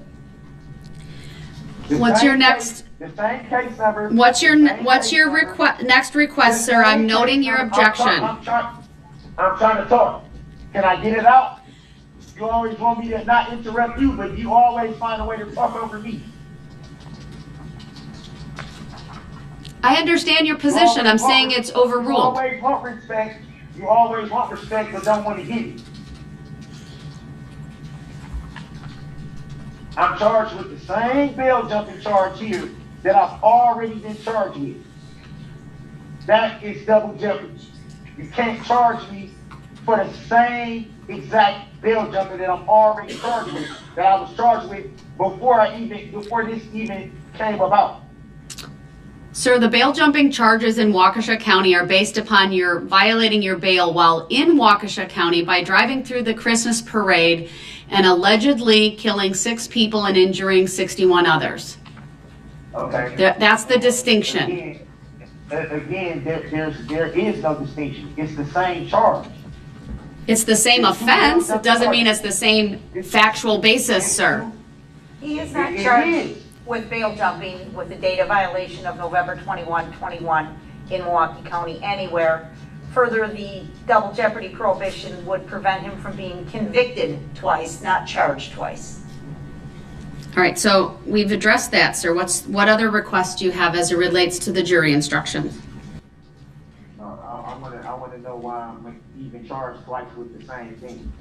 You can't charge me in pursuant to a case in Milwaukee that I'm already charged with bail jumping for. I'm already charged with bail jumping for that already. So you can't essentially say, oh, well, because you were already on bail, we're going to charge you. It's a different date of violation, sir. The conduct for the bail jumping is related to the allegation that you committed a new crime in Waukesha County while on bond from the Milwaukee County case. Yeah, but I'm referring to the first bail jumping count. The first. I'm not referring to both of them. I'm referring to one of them. My understanding, sir, is there's different dates of violations as it relates to that. So I've noted your objection now repeatedly. I understand it. Your request to, I guess, dismiss the bail jumping counts are denied. I didn't say nothing about counts. I said one. Whether it's one count or both, it's denied. Am I not being understood? You can't charge me with the same charge twice. You can't. It's two separate cases, sir. There's two. Isn't that 971.23? Isn't that the statute that refers to the double? All right, sir, I'm not going to have an argument. This isn't fruitful. I understand what you're saying. You're saying there shouldn't be two counts of bail jumping. You believe it's double jeopardy. I disagree with that. There's separate. I'm already charged with it, though. This is a circular argument, sir. It doesn't change the fact that, from my perspective, the two bail jumping counts are going to proceed forward. There's been sufficient evidence presented to warrant the jury being instructed. They can't. What other requests do you have, You're sir? not gonna talk over me. Don't talk over me. Just like you don't want me to talk over you. Just like you don't want me to talk over you. Just like you don't want Mr. Brooks, what other requests do you have? And I just asked you not to talk over me. You've been making your record the whole time you've been over there. You had me muted.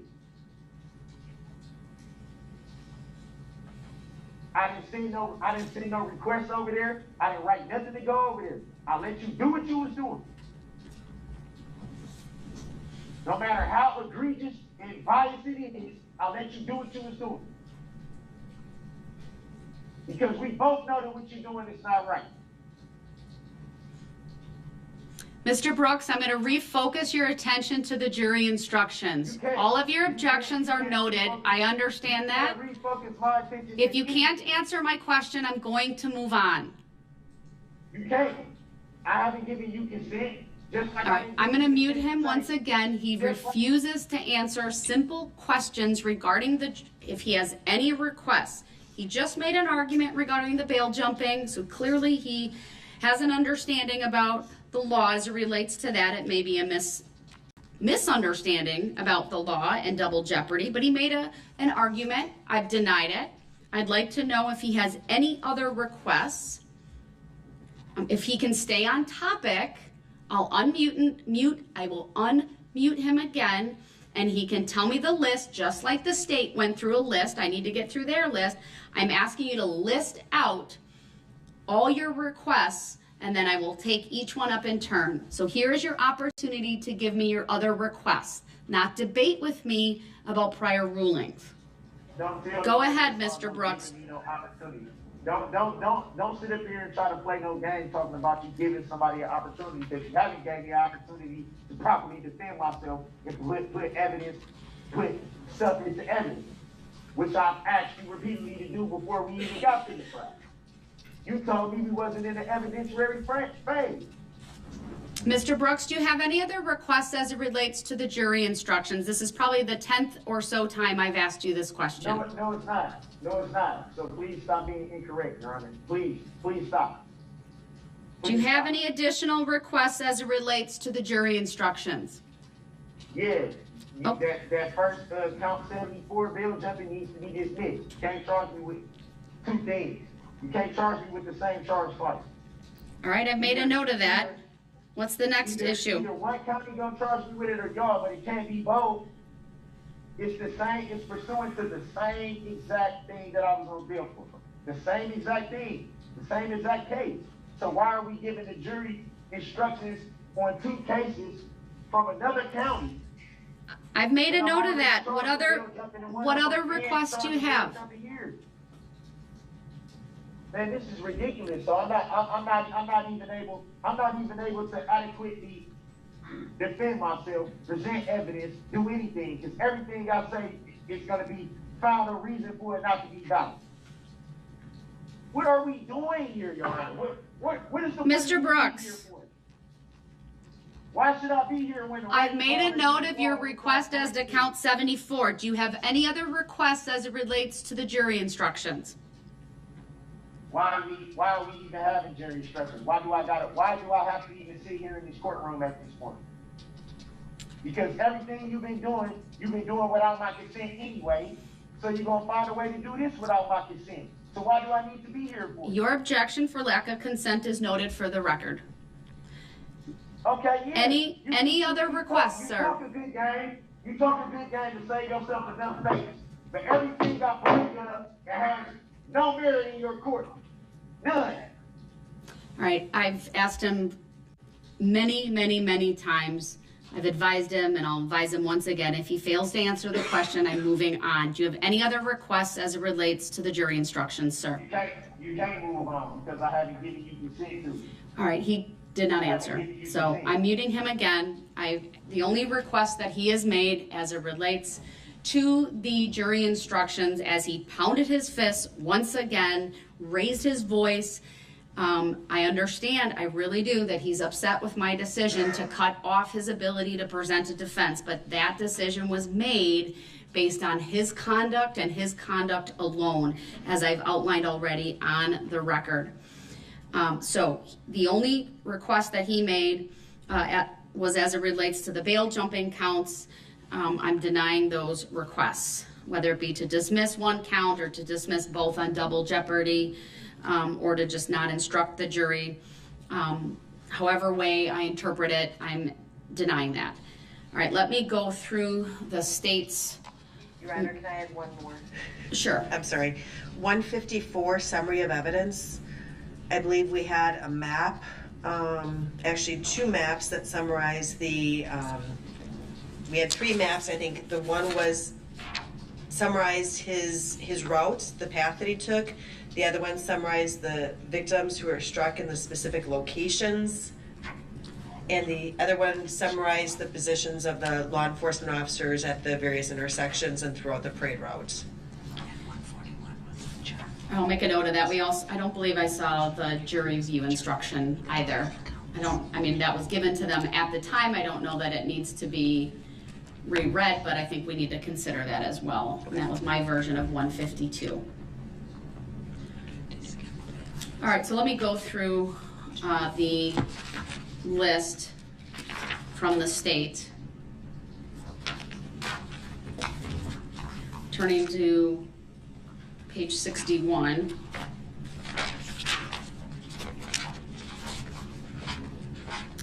So I've considered the request by the state. I am going to rely on what information they put in the charging document.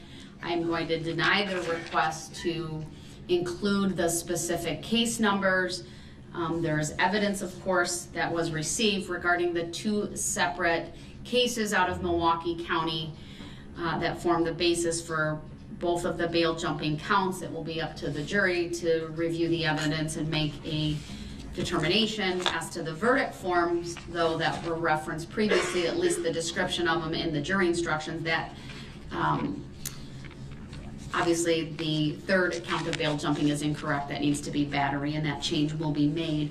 I'm also having Madam Clerk include all of the numbers for the jury instructions when they go back, so it's very clear. Some of them did not have them on, just frankly from prior cases that she and I have worked on, but in this case I want to be very clear with all of the numbers. So I think I've addressed the first 2 bullet points. As far as the motive instruction as a standalone, I believe that is appropriate. and I'll instruct Madam Clerk to include that.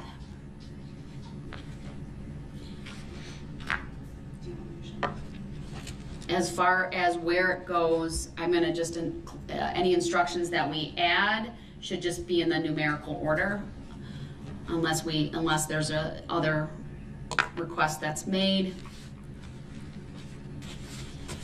Then the state also made a request as it relates to jury instruction 70, which is found on page 65. So as it relates to this, the state is asking that I simply instruct the jury based on the pattern instruction and not include that second paragraph. I had previously advised the jury with another paragraph that I was contemplating including, even if I took out that big paragraph that just said, at times Mr. Brooks has appeared from another courtroom. This must not influence your verdict in any manner. What's the state's position on including that, but taking out the paragraph you request to be taken out? That's fine. Mr. Brooks, do you have any position on that? Which is, so jury instruction 70 has to do with the defendant proceeding pro se. The pattern instruction would be basically the first paragraph. I need the bailiffs to move the boxes away from his face. I need to be able to see him. He can keep them on the table, but they need to be moved off to the side. And if he does it one more time, then I will instruct the bailiffs to take the boxes away. Those are trial prep materials. If there's something in those materials related to jury instructions, he should take those out now. Otherwise, they need to be moved away from the microphones and away from blocking his face. I'm not putting them here. I'm not putting them here to thank you. I'm putting them here for a reason. I'm nothing to do with her being able to see. Mr. Brooks, do you have any position on the verbiage of jury instruction 70 on page 65? Don't ask me no question. Are you my accuser? Are you my accuser, Your Honor? All right, he's choosing not to answer, so I'll mute him again. It's unfortunate that he's deciding not to participate in this. I agree with the state. I don't need to highlight that second paragraph. I will take that out, but I will include in the paragraph that reads, at times, comma, Mr. Brooks has appeared from another courtroom, period. This must not influence your verdict in any manner.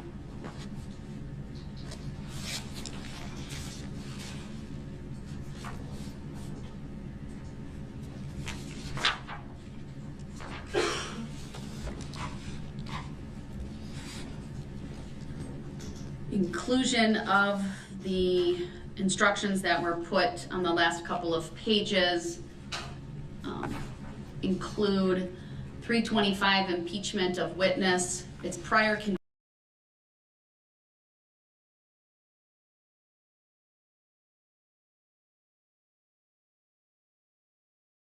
Because I'm not going to do this with you.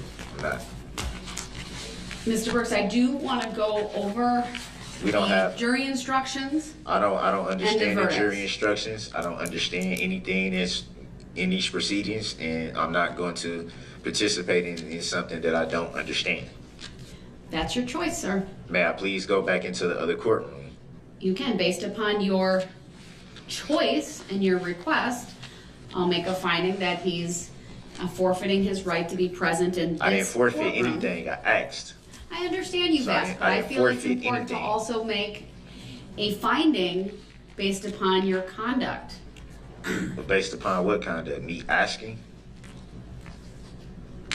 Are you willing to expressly waive that right on the record right now? I'm not gonna expressively waive anything. Are you willing to I'm making engage in a colloquy regarding your right to be present I and do a not. knowing and intelligent and voluntary waiver of that right? I am not going to consent to anything that I don't understand, and I will not answer any questions that I don't understand. I'm merely making a request to not be present in these proceedings. And to be in the other courtroom? Again, as I've stated numerous times now for the record, I will not answer or comply with anything I do not understand. I'm not making a voluntary waivery of anything. Are you willing to be, let me rephrase that. If I have you stay in this courtroom, are you willing to follow the rules of decorum and courtesy? I do not understand the question you are asking. Are you willing to not interrupt the proceedings with disruptive behavior? I do not understand the questions that you are asking. Well, given that he won't answer the questions directly, for now he is to remain in this courtroom. I'm requesting to not be in this courtroom. But you won't answer my questions regarding that, sir. I did. I told you I don't understand. That's not answering the question, sir. You asked me a question, I answered it. I don't understand. How can I answer something that I do not understand, Your Honor? All right, let me start with the jury instruction. You There gonna is one I would start like with subject to. matter jurisdiction? No, I've declined that already, sir. I'm not going to address Under that what further. law? Under what lawful law? Sir, please do not interrupt me again with the topic of subject matter jurisdiction, or you run the risk of forfeiting your right to be present in this courtroom. Then let me go in the other courtroom then. Are you willing to engage in a discussion about that, sir? I need to make an appropriate record. I just told you that I don't understand the questions you're asking. What do you want me to do? I can't answer something I don't understand. I believe you're choosing not to answer them, You can sir. believe what you want to believe. I believe that you hiding stuff from the jury. I believe you haven't been impartial or fair. You haven't let me even enter anything into evidence, which is my right to do so. But it doesn't matter what we believe, Your Honor. I'm merely stating a request to not be present for these proceedings. I cannot answer the Sir, questions you are asking me because I don't understand them. You understand your right to be present in the courtroom. Are you telling me you I don't understand that right? anything. I don't.